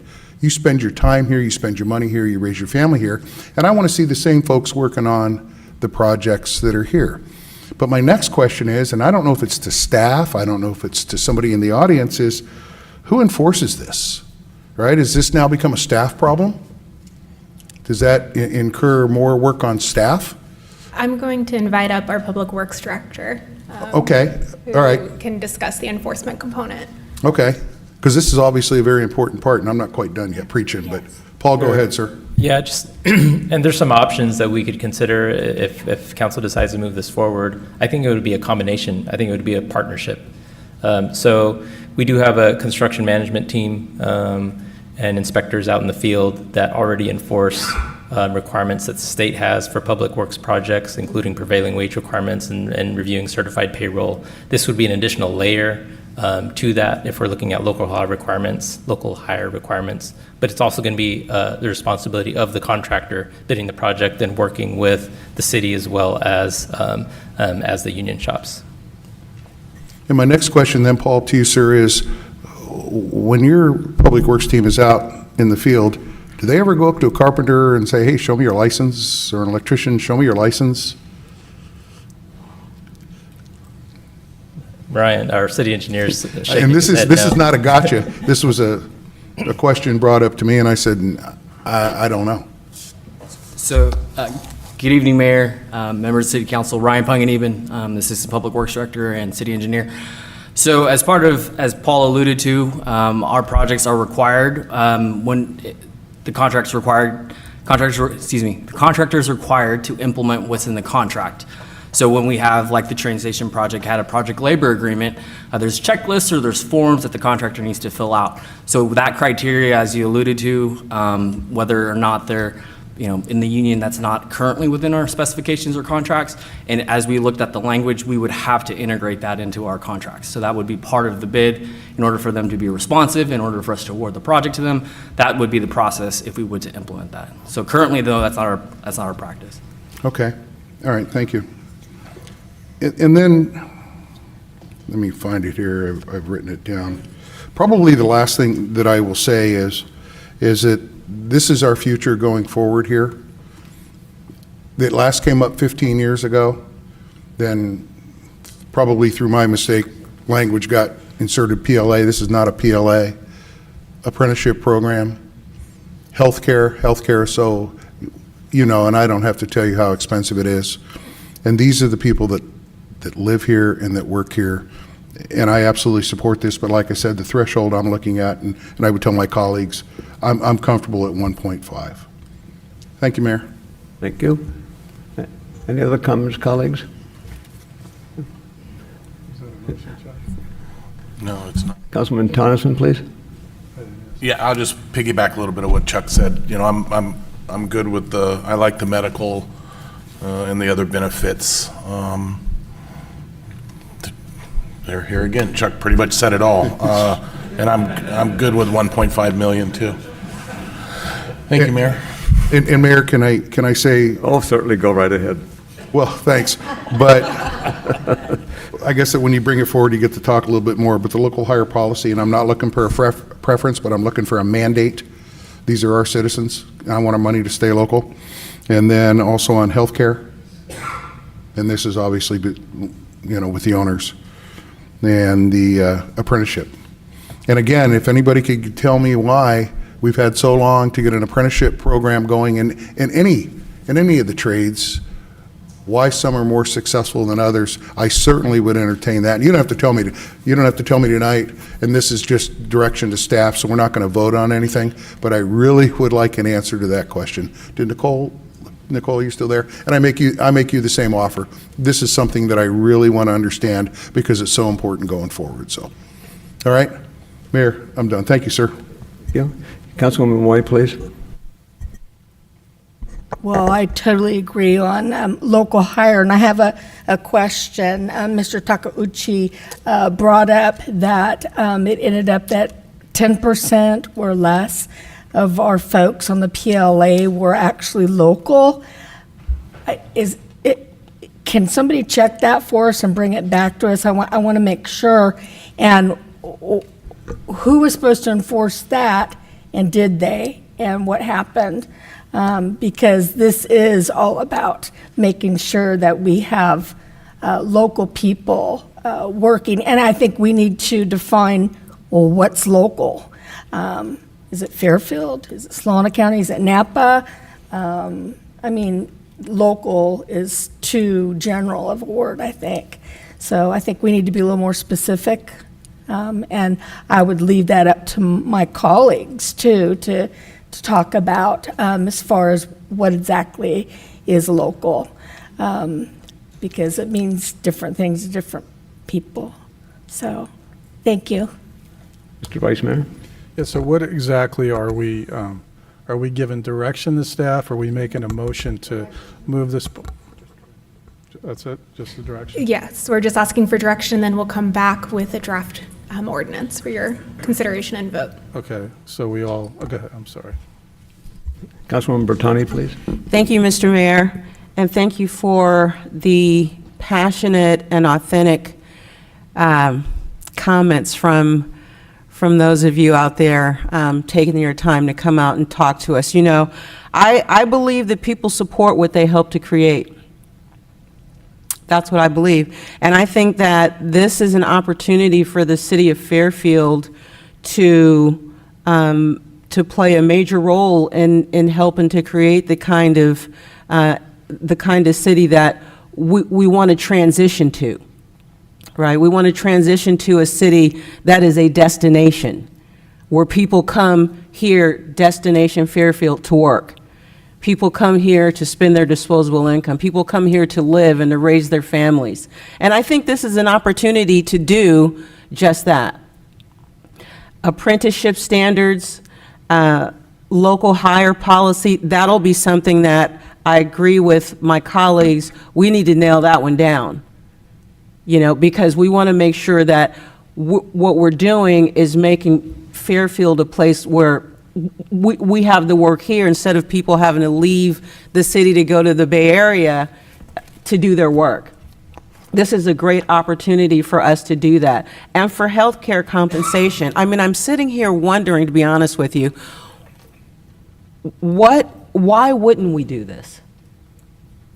If we have an opportunity to support our working families and working folks in the community, one of the speakers said, what this really does, this improves the lives of working people and their families. You had me right there. You had me right there. So I would like to just recommend, I'm not sure in terms of the threshold amount, it's $750 as proposed. Councilman Tim is saying $150, so 1.5 million, 1.5 million. So maybe you could provide us more information on the effect of the range of possibilities for the threshold issue. But other than that, thank you guys. We hear you. We hear you 100%. Thank you. Councilwoman Panduro, please. Thank you, Mayor. And thank you for everyone for sharing their thoughts today. I'm for the pre-qual language for 3 reasons. These are careers, not jobs. I am the daughter of a tradesman myself, and when you spoke about healthcare, it touched me because I'm one of 4. And had my dad not been, had access to healthcare, I don't know how my parents would have done it. And so this is our future workforce, this is our current workforce, this is our community. And as my colleagues have, expressed, the local hire is very important, and it is an investment in our community, and I think we need to see it in that factor. Thank you. Any other comments, colleagues? Like my colleagues, I've also visited all the apprenticeship programs in the Bay Area, and it's quite remarkable from an educator's point of view how thorough and successful those candidates are. And for those who have difficulties, whether it's physical or mental, they work with them to find a level of competence that will make them productive citizens. So I'm very much in favor of providing them that kind of a training. And growing up in the coal country in Pennsylvania, where unions did not exist when my father went into the mines at age 12, it was not until years later that he was able to become a union leader because he learned from hard manual labor what it was like to crawl into a seam of coal on your back and then pick away at the coal. It was the unions that changed that quality of life for him. Same thing happened with my friend Len Augustine, former mayor of Vacaville.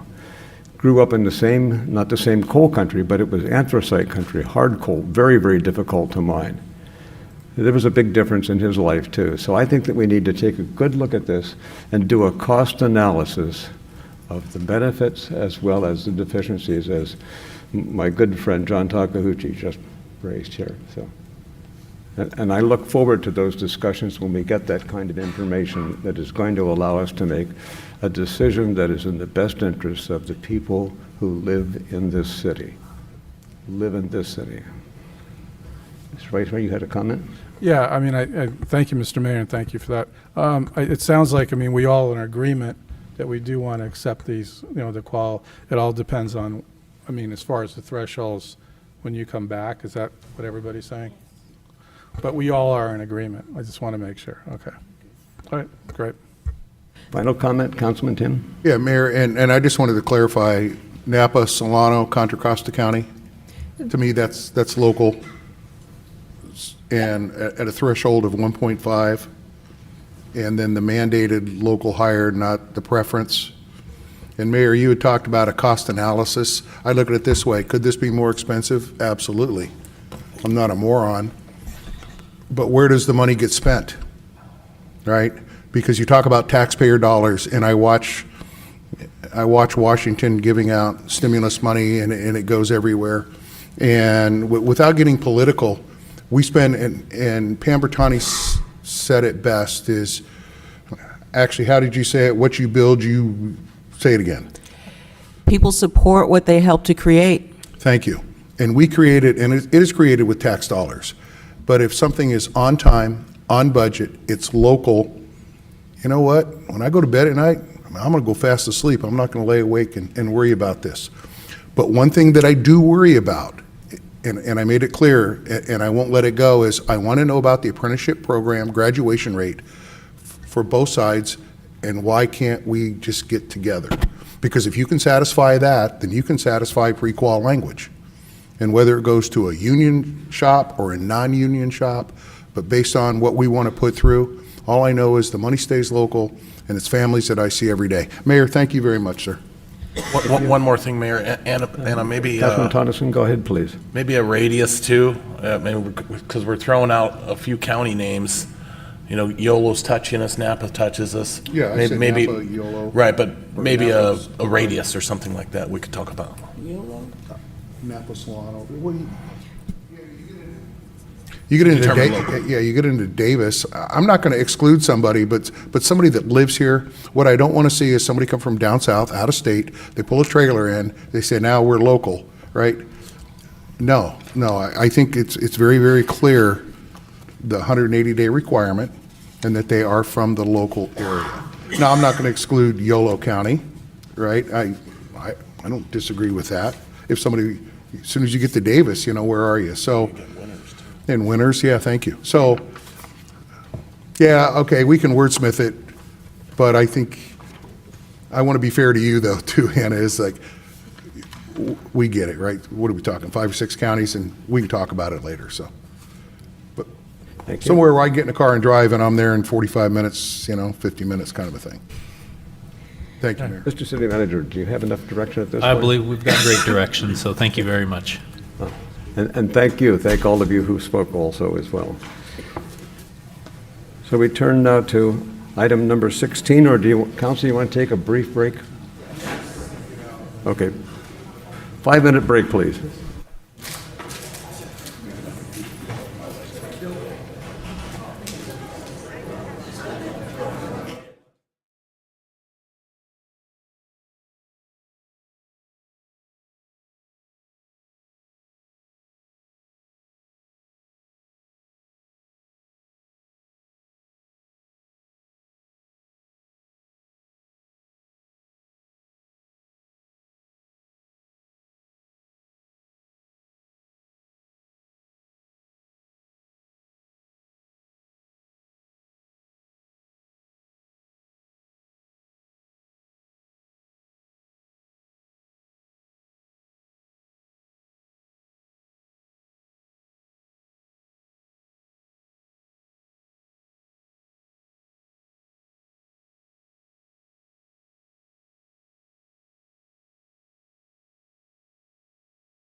should like to reconvene this city council meeting, please, we turn to item number 16, please.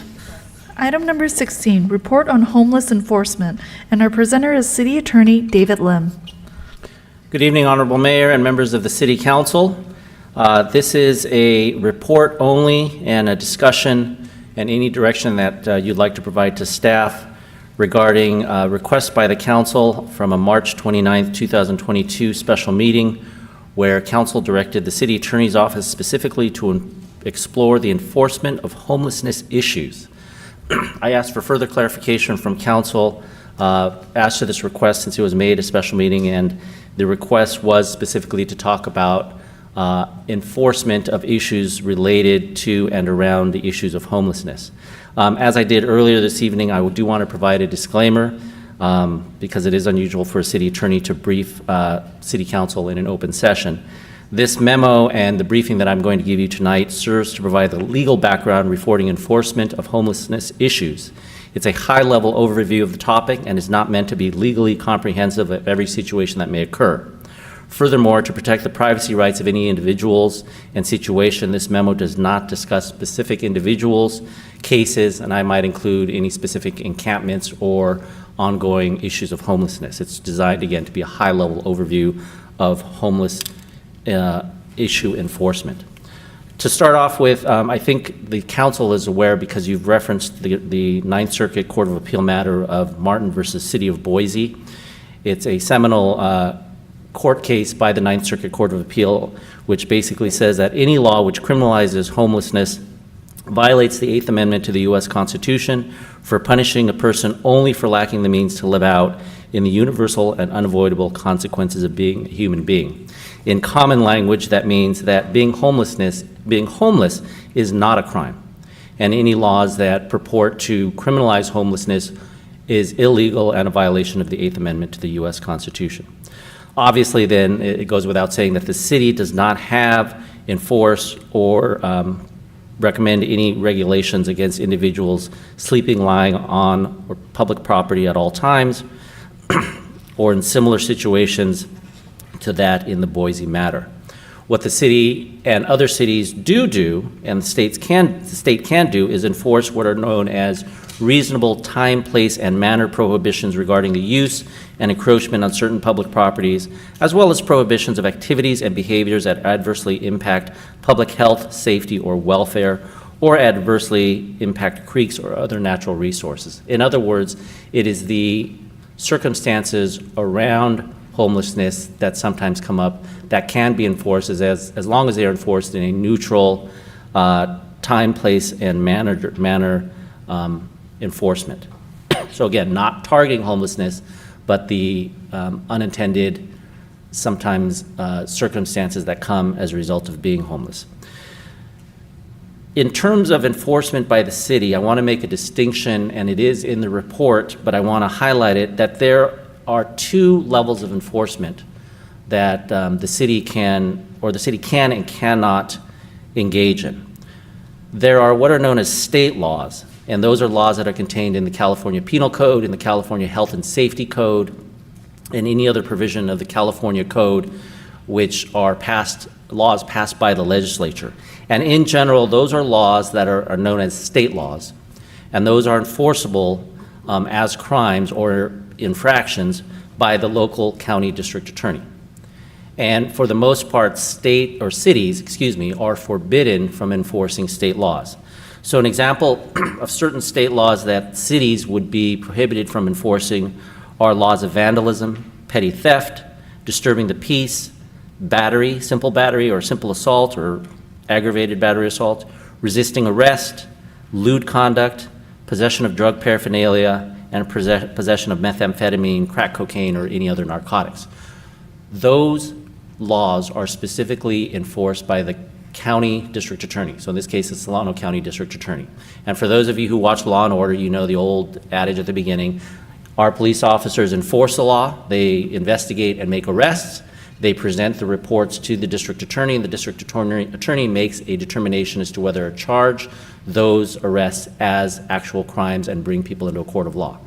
The city, and by extension, the city attorney's office or any city prosecutor that you would want to appoint, would have no authority, absent permission from the district attorney, to enforce those violations of state laws. I did some research, and historically, the Solano County District Attorney, as far as I know, has never granted a city within its jurisdiction with the ability to have a city prosecutor enforce state crimes. Some cities do. The most probably biggest example that you've seen is the city of Los Angeles. Allows the Los Angeles City Attorney's Office to enforce all misdemeanors within their jurisdiction, and the Los Angeles District Attorney only enforces felony matters within the city of Los Angeles city limits. Other smaller examples are City of Pasadena has authority from the Los Angeles District Attorney to enforce misdemeanor crimes within the jurisdiction of the City of Pasadena. I will tell you that those two examples are outliers. The more common position taken by district attorneys' offices is not to allow individual cities to prosecute state crimes as misdemeanors within their jurisdiction. And as many of you know, I was a district attorney for many years in Alameda County. We never granted anyone, any of our cities, permission to prosecute misdemeanors. So where does that leave cities? Well, cities are allowed to enforce any crimes not specifically defined in the state laws. So anything not written into the penal code, the health and safety code, et cetera, are allowed to be enforced by cities through the city's municipal code. And some examples of those, which some are already in the Fairfield Municipal Code, are things like illegal camping, open containers of alcohol, loitering, graffiti abatement, smoking in a public park, unlicensed dogs, illegal shopping cart, and in some limited cases, trespassing in a business. In those cases, the city does have the authority to authorize the city attorney to become what is commonly known as a city prosecutor and prosecute violations of the Muni Code as either infractions or misdemeanors. As your city attorney, even I'm pretty new as your city attorney, so I have not enforced any of your current municipal code laws as misdemeanors or infractions. I've done code enforcement violations, traffic appeals cases, but I've not done any city municipal code violations as misdemeanors. I don't know if Mr. Stepanovich, prior to me, ever took it upon himself to enforce any of them, but the city does have the ability to charge municipal crimes as misdemeanors. And it is in the code. You yourselves recently, I think last year, passed an ordinance allowing for, in most cases, second violations of most infractions under the city code to be prosecuted as misdemeanors. But as far as I know, we have not actually done that yet.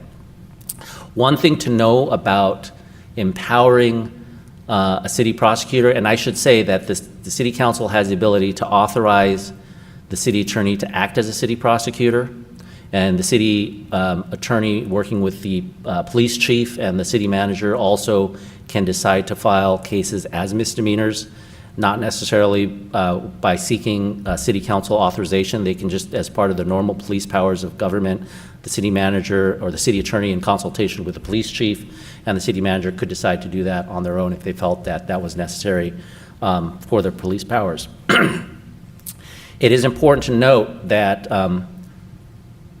when exercising the duties of a city prosecutor, a city attorney or any city prosecutor, what I was going to say is you don't have to use the city attorney to do it. You could authorize the city attorney to hire an outside attorney to act as a city prosecutor, or go out and hire your own independent of the city attorney.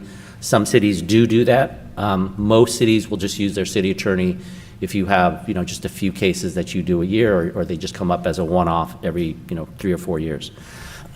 Important to note that a city prosecutor, though, once they take on a case as a criminal matter, are bound by the Code of Ethics of the State Bar of California, meaning that and actually by the United States Supreme Court. The United States Supreme Court and the State Bar of California say that the first and highest duty of a prosecutor is to do justice, meaning that any attorney that acts as a city prosecutor is bound to follow their ethical duties of whether or not a crime has been committed, whether they believe they can prove the case beyond a reasonable doubt, and they have to follow that guidelines. It would be improper for any city prosecutor or attorney to follow a directive of a city council who says, we want you to prosecute David Gassaway for having an unlicensed dog. We have to follow the facts and the law.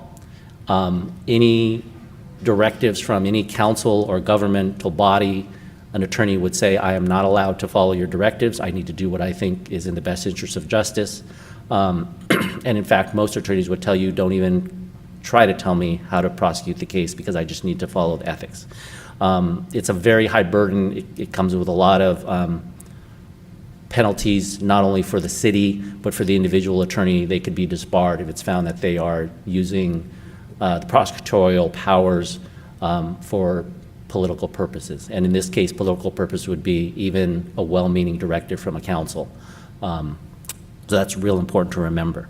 I bring that up because this, the city council is looking for enforcement options, and that's a big part of it, is you could ask for enforcement options, but if you give a city prosecutor the authority, you then, by virtue of the ethical rules, lose all ability to tell them what to do. They're going to do what they need to do and not follow the directions of a city council. Last things that I'll mention is council specifically asked for a briefing on enforcement of homeless issues by other agencies, and specifically referenced the governor's bill SB 1338, the Community Assistance Recovery and Empowerment Act, known as the CARES Act. I did not put a lot of details in it because it is currently working its way through the committee up in the Senate. It's going to undergo a lot of different metamorphoses before we get a final version.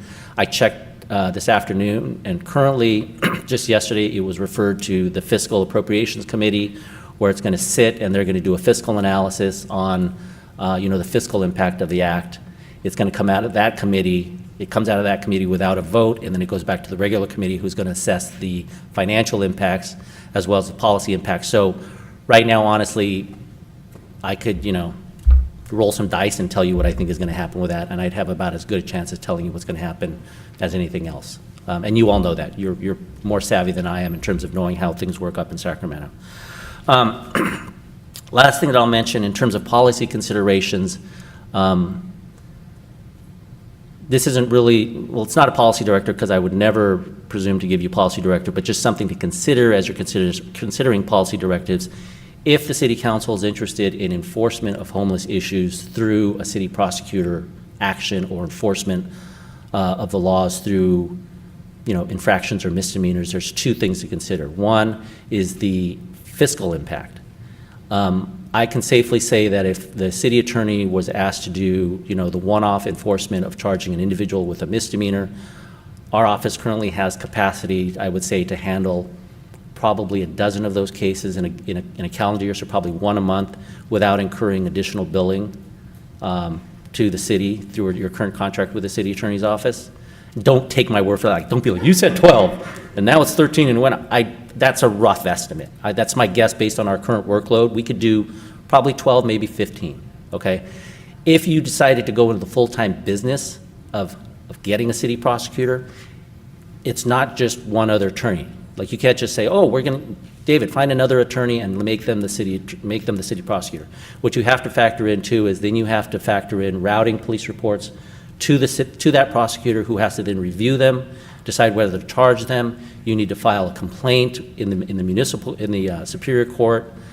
So you're talking probably at least 1 to 2 support staff to help you file those, to keep track of discovery. If you file a misdemeanor, then the individual charged has a right to an attorney. If they get a public defender, they'll start peppering you with discovery requests. You no longer have the DA to do all that work for you, so the city attorney now has to do the discovery, any pretrial motions, and then of course if it goes to trial, you take that attorney and you put him into court for at least a week to do the trial.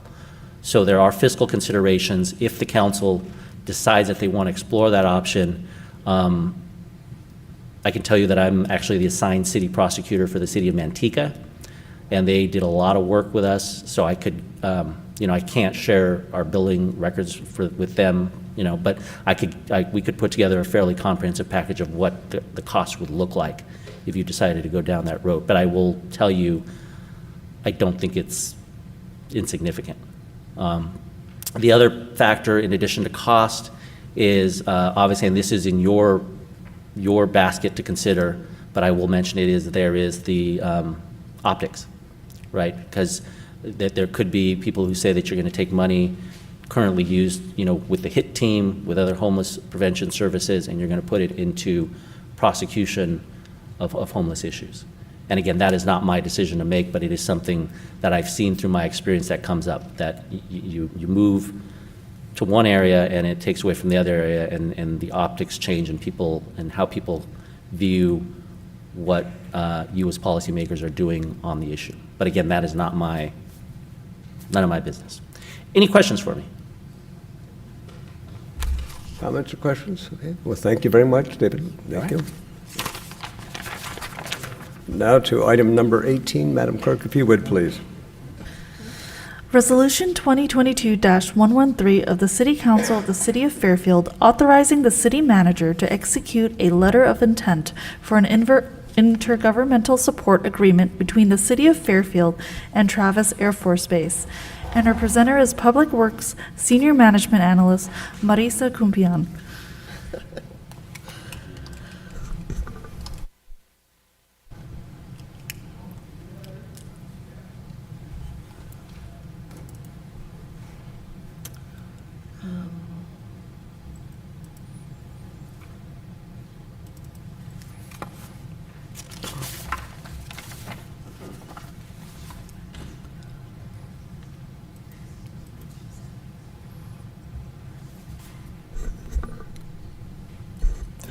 Good evening, Mayor Price, Vice Mayor Vaccaro, City Council members. For the record, my name is Marisa Kumpian, and I'm a Senior Management Analyst in the Public Works Department.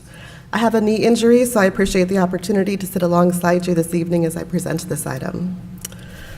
The item before you this evening is a request to authorize our city manager to sign a non-binding letter of intent associated with an intergovernmental support agreement, also referred to as an IGSA. This IGSA would be between the City of Fairfield and Travis Air Force Base.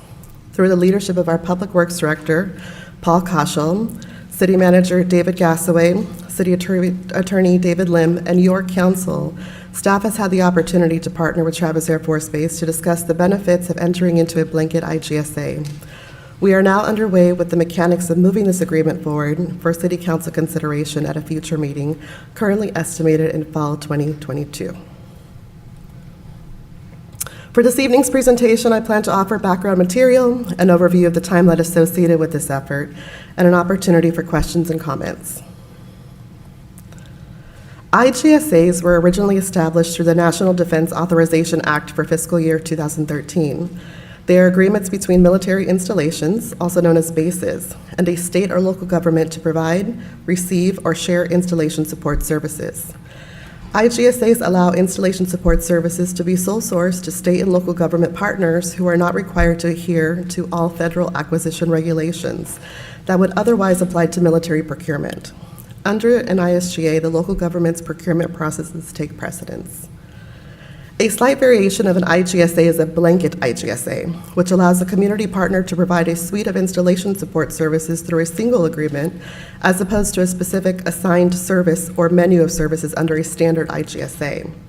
Blanket IGSAs provide an even greater degree of ease and speed in procuring services. However, both IGSA and blanket IGSAs have the following criteria.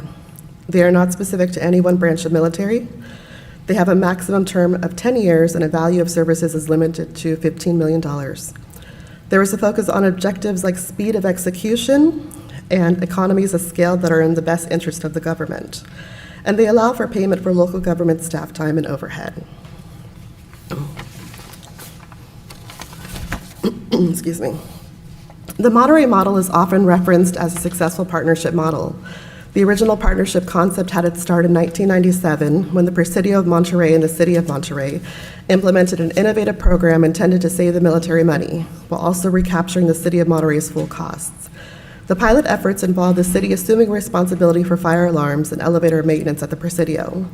The initial contracts were so successful that the Army soon expanded the contract to include maintaining the Presidio's street, sewer, storm drain, and vent systems. The fundamental objective of the Monterey model is simple: The relationship allows the installation to focus their critical resources on the unique missions of the military. This allows the community to apply its core expertise in municipal management and the delivery of high-quality traditional municipal services to the installation on a cost-reimbursable and cost-effective basis. This model leverages the community's capability to be a mission force multiplier. Success is realized by leveraging each partner's strengths. While the Monterey model utilized a variety of partnership methods, including MOUs, JPA, etc., in 2016, parties executed a 5-year intergovernmental support agreement. The agreement covers operations, maintenance, and repair for 2.2 million square feet of building space in 174 facilities in Monterey and 24 in Camp Roberts. The agreement is valued at $8.2 million. I'd like to take a quick moment to highlight 3 associated success stories. Number 1, heating systems. The initial existing condition equaled no chemical treatment for 49 boilers. The city was able to implement modifications which installed automatic chemical feed at a cost of $21,500. The result was better efficiency and an annual savings of $177,000. Number 2, Operation Hot Shower. Who likes a cold shower? Triple occupancy resulted in too little hot water and long recharge times. This challenge was creatively solved by custom designing upgraded heat exchangers, adding circulation pumps to distribute water temperatures, and tankless water heaters for peak demand. The traditional solution is estimated to have cost between $750,000 to $1 million. The actual cost of the city solution was $114,000. And number 3, cooling units. The outside contractor submitted a proposal to replace 4 high-tonnage air cooling units for approximately $456,000. The city completed not just the 4 units that were failed, but all 8 tonnage units and 2 cooling towers that were also failing for approximately $240,000. At this time, there are only a handful of IGSAs respective to the Department of the Air Force. The Department of the Air Force's first blanket agreement, IGSA agreement, was signed in fall 2019 when the Alamo Area Council of Governments, which is comprised of 13 counties and 12,585 square miles, and Joint Base San Antonio established their historic agreement. Here we have a photo taken November 8th, 2021, where community partners meet on the flight line at Joint Base San Antonio, Randolph, Texas, to recognize a new service being provided through the blanket IGSA. Through the partnership and the resulting task order with the City of Schwartz, Texas, people at Joint Base San Antonio, Randolph will be able to access needed medical care faster. So that brings me to the current negotiations underway. Essentially, in July of 2021, executive leadership from both the City of Fairfield and Travis Air Force Base determined that we should explore the possibility of entering into an IGSA. With that direction, a small group of City of Fairfield staff toured Travis in September 2021. In January 22, a core team was established, comprised of both City and Travis Air Force Base personnel. During the period of February through April, the group has met on numerous occasions for scoping and research discussions, and we are in the process of continuing negotiations to finalize a blanket IGSA for City Council's consideration at a future meeting. Areas of immediate consideration include elevator maintenance, streetlight repairs, and street paving. However, we would not be precluded from expanding that scope to include larger CIP projects. A letter of intent is the required starting point from Travis Air Force Base's perspective, and both parties are working mutually to ensure all the steps for approval on both sides are taken. Therefore, staff recommends the City Council authorize the City Manager to sign the letter of intent. And with that, I'd like to take a moment to acknowledge Travis Air Force Base leadership here tonight. First, I'd like to acknowledge Mr. Bobby J. Campbell Jr., Deputy Director for Installation Support. He has been an incredible and steadfast partner in these negotiations. I'd also like to recognize Mrs. Sandy Person, the Executive Director of the Travis Community Consortium. And Mayor, if I may invite Sandy to say a few words. Sandy. Welcome, Sandy. Good evening, Mayor, council members. It's a real privilege to be here tonight, particularly sitting in the front row and feeling the power of citizenry in action.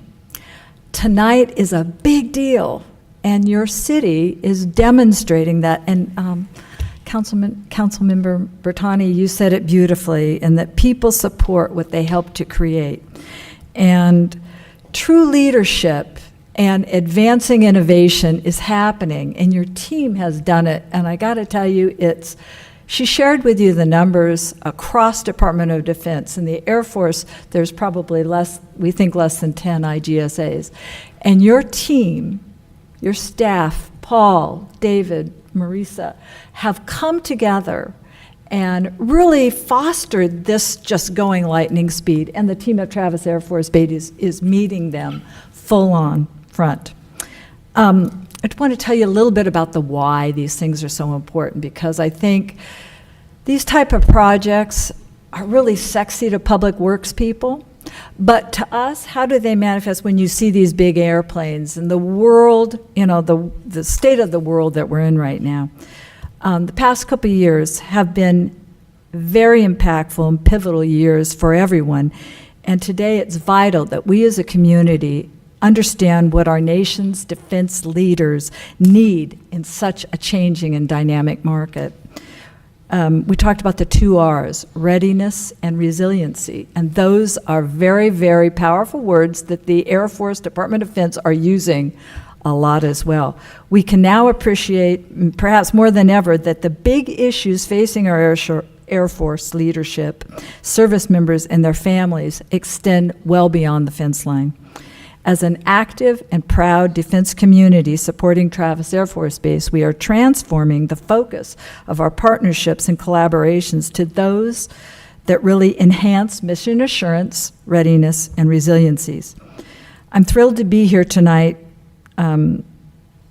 as a staunch advocate of the Air Force Community Partnership Initiatives and the IGSA program that Marisa has shared, and to loudly sing the praise of your team.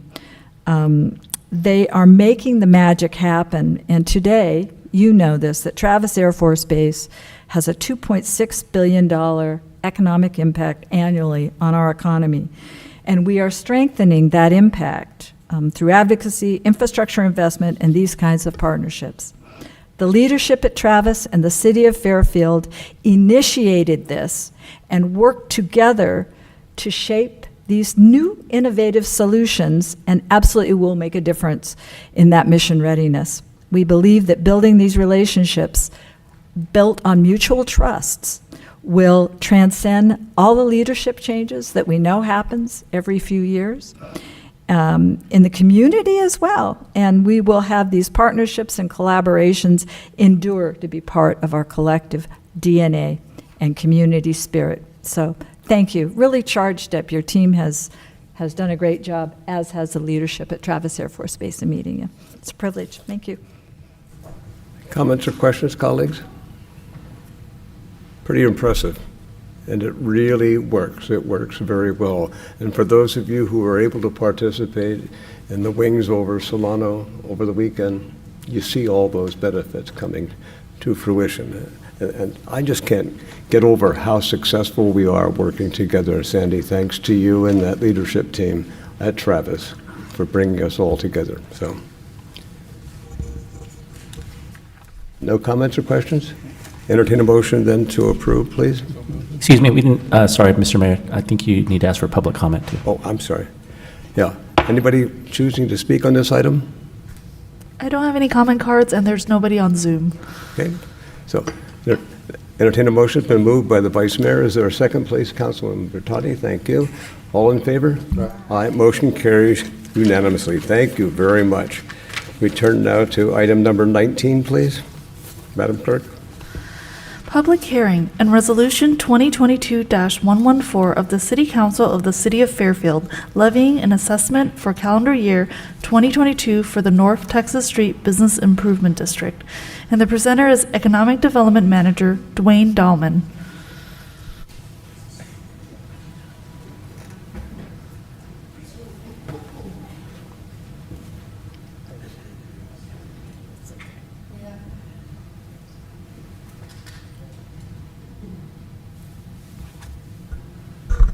Good evening, Mayor and members of the City Council. Well, tonight the action is a public hearing. At the last City Council meeting, there was the council approved the agreement that was between the North Texas Business Association, and that agreement spelled out the assessment that was going to be taking place and what the funds were going to be used for. And after that agreement was approved, then the item was coming back to the council this evening for the second part, which is the public hearing.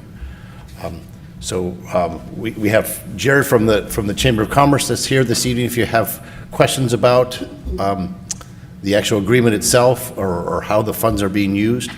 But the item tonight before you is strictly the second half of the public hearing. Open the public hearing. Anybody choosing to speak on this item? I do not have any comment cards, and there are nobody on Zoom.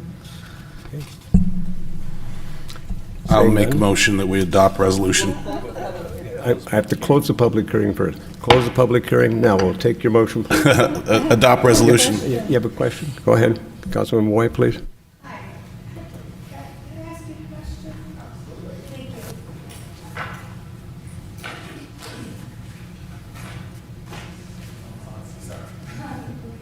Yes. My question is, it brings in about $65,000 annually, is that right? That's what we have in our budget for this fiscal year. Budget? Correct. And what is that money could be spent on? Well, right now, that's kind of an evolving process. It's up to the North Texas Street Business Association to kind of delegate those funds and where they're going to go. And so right now, it's really about marketing and getting exposure and trying to kind of build some momentum within the association. And that's kind of where the funds are headed currently, but I do anticipate that as we build up more involvement and participation within the association, that direction will probably change. And the chamber handles the contract, is that right? We handle, it's as if we're kind of running as the executive director to provide Yes. resources and tools in order to be able to help kind of move the association forward without them having to spend funds towards those resources of their own. Sure. And how much do you all charge to be ED? We charge about $40,000. So there's 20,000 left or so, 25? Right. Okay.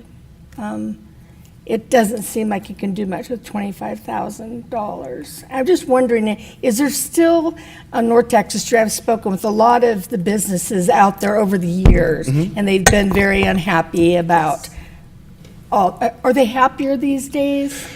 I'd Or like to say still that. grumpy? Yeah, no, definitely. They are very expressive, and which is great. I welcome that. And we are looking for forward movement, and I have helped to facilitate that. Right now, we're working on developing their website, also getting their social medias going, working to providing their association with tools and resources to help build them out a little bit better with networking and different things like that. Right. Thank you so much. Yeah, no problem. Anybody else? Any other comments, colleagues? Yeah, I'll Councilman piggyback on that a Tonneson, little bit. That's a good point. So you're only going to get 25,000 and do what with it? Well, I mean, it would be a lot of different activities, events, which the chamber would be paying to help facilitate, right? We'd be using our resources and our ambassadors and employees to help market and help push these things together. Just doesn't seem like there's a lot of margin there, but. I don't disagree with you. It is definitely something that I've kind of taken over, and it is a moving piece, which I anticipate kind of evolving as we learn and grow more within the association. Comments, colleagues? I will entertain a motion then to approve resolution 2022-114. Been moved by the Vice Mayor. Is there a second, please? Second. Second by Councilman Tim. All in favor? Aye. Opposed? Motion carries. No. Yeah, no vote. It's a 6-1 vote, but it passes. Okay, thank you very much. Thank you. We move now to item number 20, please. Receive report and hold public hearing regarding triennial water system report on public health goals. And the presenter is Assistant Public Works Director of Utilities, Michael Heather.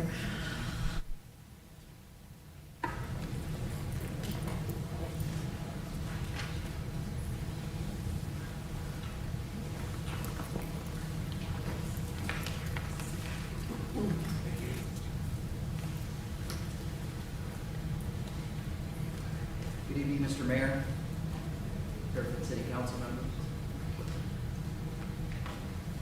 Try that. Speak from the gut.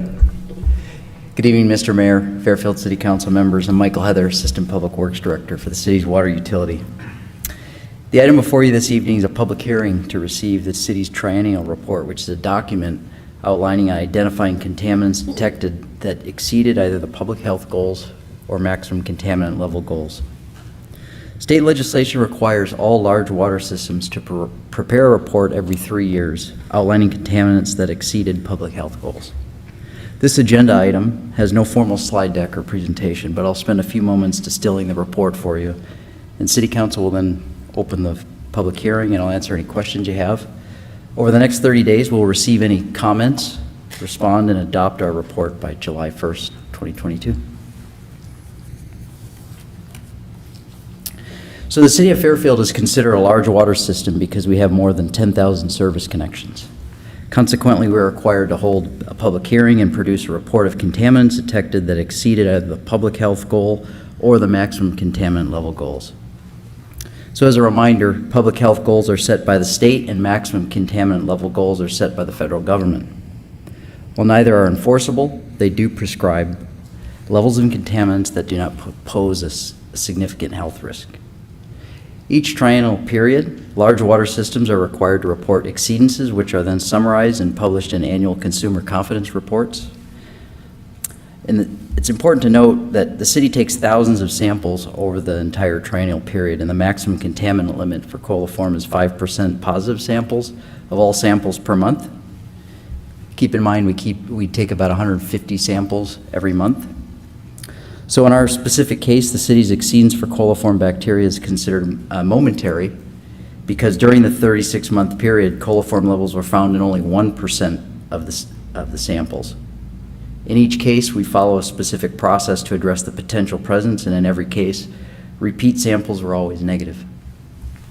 Overall, the city's water quality continues to be excellent, and the staff does not believe there should be any changes to any policies, procedures, or practices. This is a result of continued capital investment made at the city's treatment facilities, our backflow and cross-connection program, and dedicated staff who take, process, and monitor thousands of samples every year. So in summary, next steps will consist of opening the public hearing, receiving any and responding to any public comments by July 1st, 2022. With that, I'll take any questions. Any comments or questions for Michael, colleagues? Okay, I will open the public hearing. Do we have any request to speak cards, Madam Clerk? There are no comment cards and no hands raised on Zoom. So I'll bring it back then for council action. I'm saying. I will close the public hearing, bring it back for council action. Actually, this is one of those weird ones. You don't need to take any action. The law only requires you to hold a public hearing, and that's it. That's it, okay. Let's go then immediately to item number 21, Madam Clerk, please. Public hearing and resolution 2022-115 of the City Council of the City of Fairfield ordering the vacation of a portion of Guittard Way and authorizing the city manager to convey said vacated area to the adjacent parcel owner. And the presenter is Public Works Senior Civil Engineer Alvin Lay.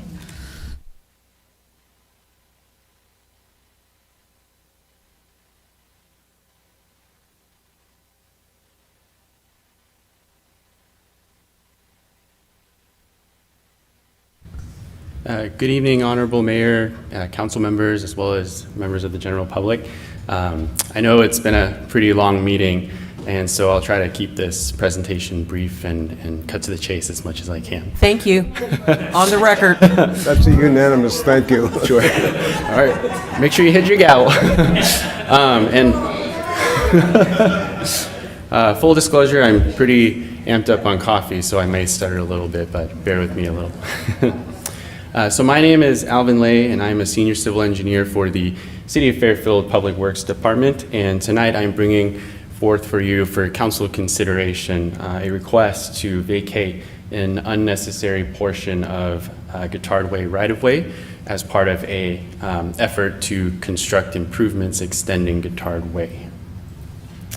As part of this presentation, my goal is to provide for the council members project context and location, the steps needed to extend the Guittard Way right-of-way, as well as provide staff's recommendation for action tonight.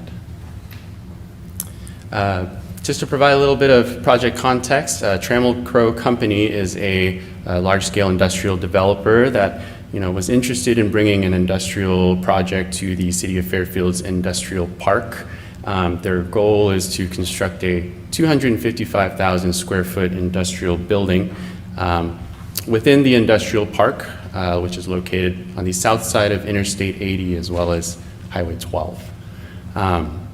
This building will be located in between Sutter Health Hospital to the north, and you can kind of see a blow up of that location on the right here, and the Guittard Chocolate Company located to the south.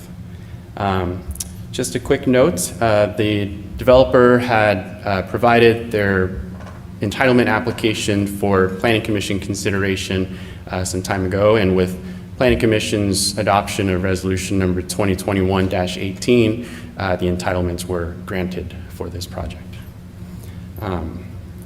Moving on to the next slide here, I wanted to highlight the extent of Guittard Way today as it exists, and that is highlighted in green here.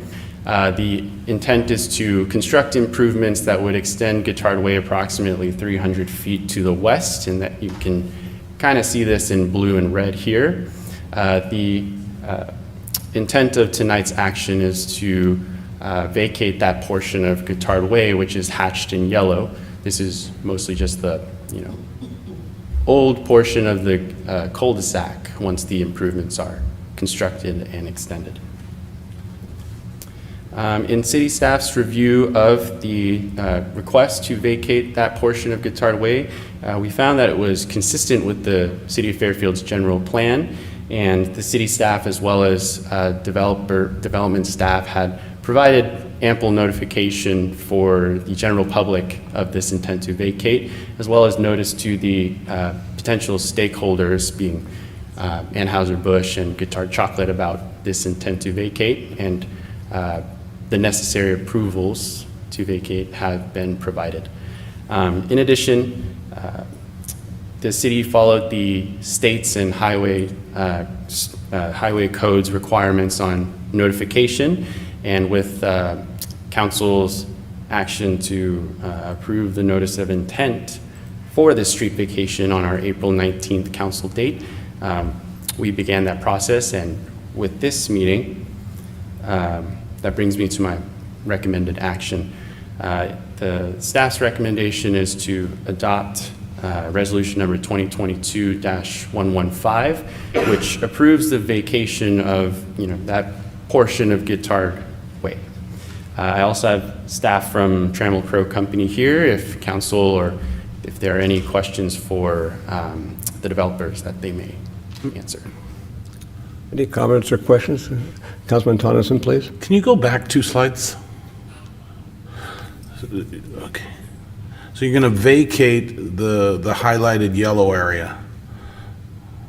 That's correct. Of the court. So did you do the Planning Commission presentation? I did not. The Planning Commission presentation was provided by one of our planners. They had some concerns, but I'm not having those concerns. Okay, thank you. Okay. All right. Any other comments, colleagues? I'll open the public hearing. Any requests to speak, cards, Madam Clerk? There are no comment cards and there are no hands raised on Zoom. We'll close the public hearing. Entertain a motion to approve. So moved. It's been moved by the Vice Mayor, seconded by Councilman Moy. All in favor? Aye. Motion opposed? Motion carries unanimously. Thank you very much. We go to item number 22, please. Public hearing and resolution 2022-116 of the City Council of the City of Fairfield annexing territory Yeldon Properties LLC to Community Facilities District Number 2012-2 Public Safety Services, Open Space Operation and Park Maintenance as annexation number 57, authorizing the levy of a special tax within the annexed territory and submitting the levy of a special tax to the qualified electors thereof, and resolution 2022-117 2022-117 of the City Council of the City of Fairfield declaring the results of a special annexation election in territory annexed to Community Facilities District Number 2012-2, Public Safety Services, Open Space Operation, and Park Maintenance, determining the validity of prior proceedings and directing recording of amended notice of special tax lien for the City of Fairfield Community Facilities District Number 2012-2, Public Safety Services, Open Space Operation, and Park Maintenance, Annexation Number 57, Yelton Properties, LLC. And our presenter is Public Works Management Analyst Chris Lewis. And Mr. Mayor, not to be a stick in the mud, but I think for the public hearing, you can open it as to both, but for the motion, you should do each one separately. This resolution longer than my presentation. So, good evening, Mayor, Member of the City Council, Chris Lewis with the Public Works Department. Before you tonight is annexation number 57 for CFD 2012-2. This district provides funding for public safety services, open space operations, and park maintenance throughout the city. The territory proposed for annexation is located south of Central Way and west of Commerce Court, and once constructed, the development will be a storage and equipment yard. City Council initiated this annexation process for this territory on April 5th, 2022, with the adoption of Resolution 2022-63. And by conducting the public hearing tonight, carrying out the ballot procedure, and adopting the proposed resolutions before you, the annexation process will be complete and the territory will be added to the district. And this concludes my presentation.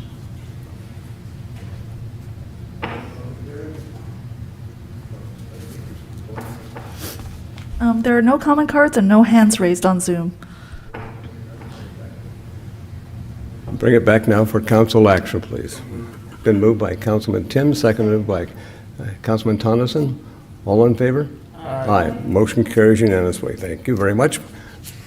Madam Clerk, we go to the next item. Do we need to do the second one? Yes, there's a second resolution, Oh. and I'm going to open the ballot first before Oh, that's right. you vote.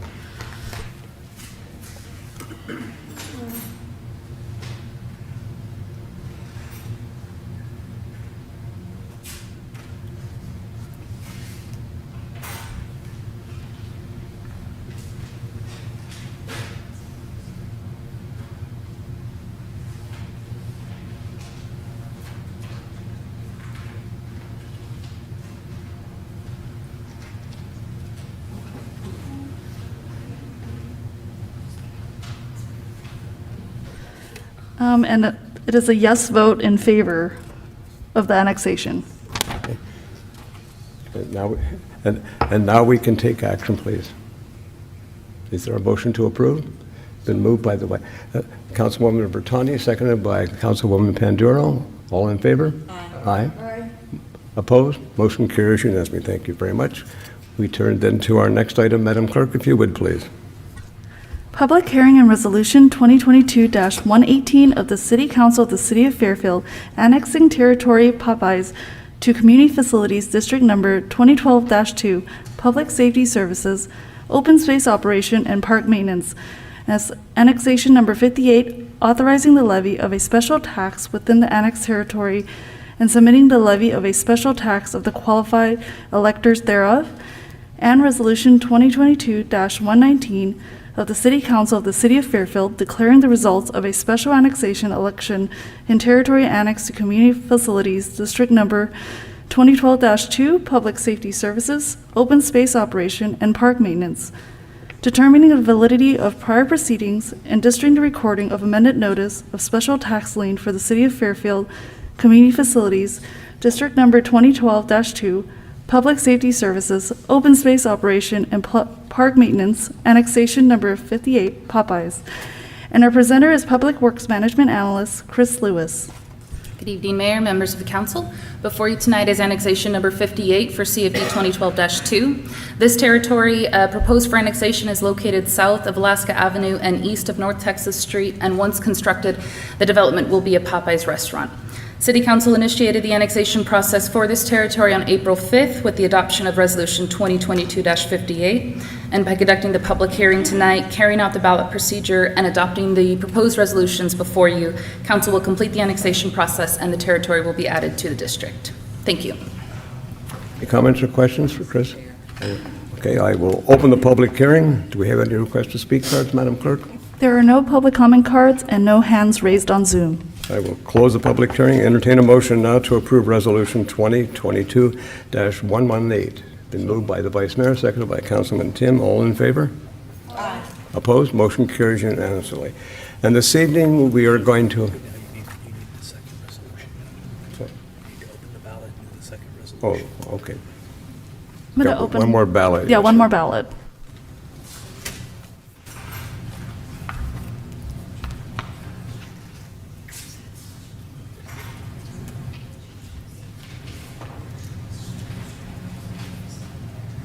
Yeah, you missed it. And it is a yes vote in favor of the annexation. That's great. So, do we have to take any action? Yeah. Entertain a motion to approve. It's been moved by Councilman Tim, seconded by Councilman Bertani. All in favor? Aye. Motion carries unanimously. Thank you.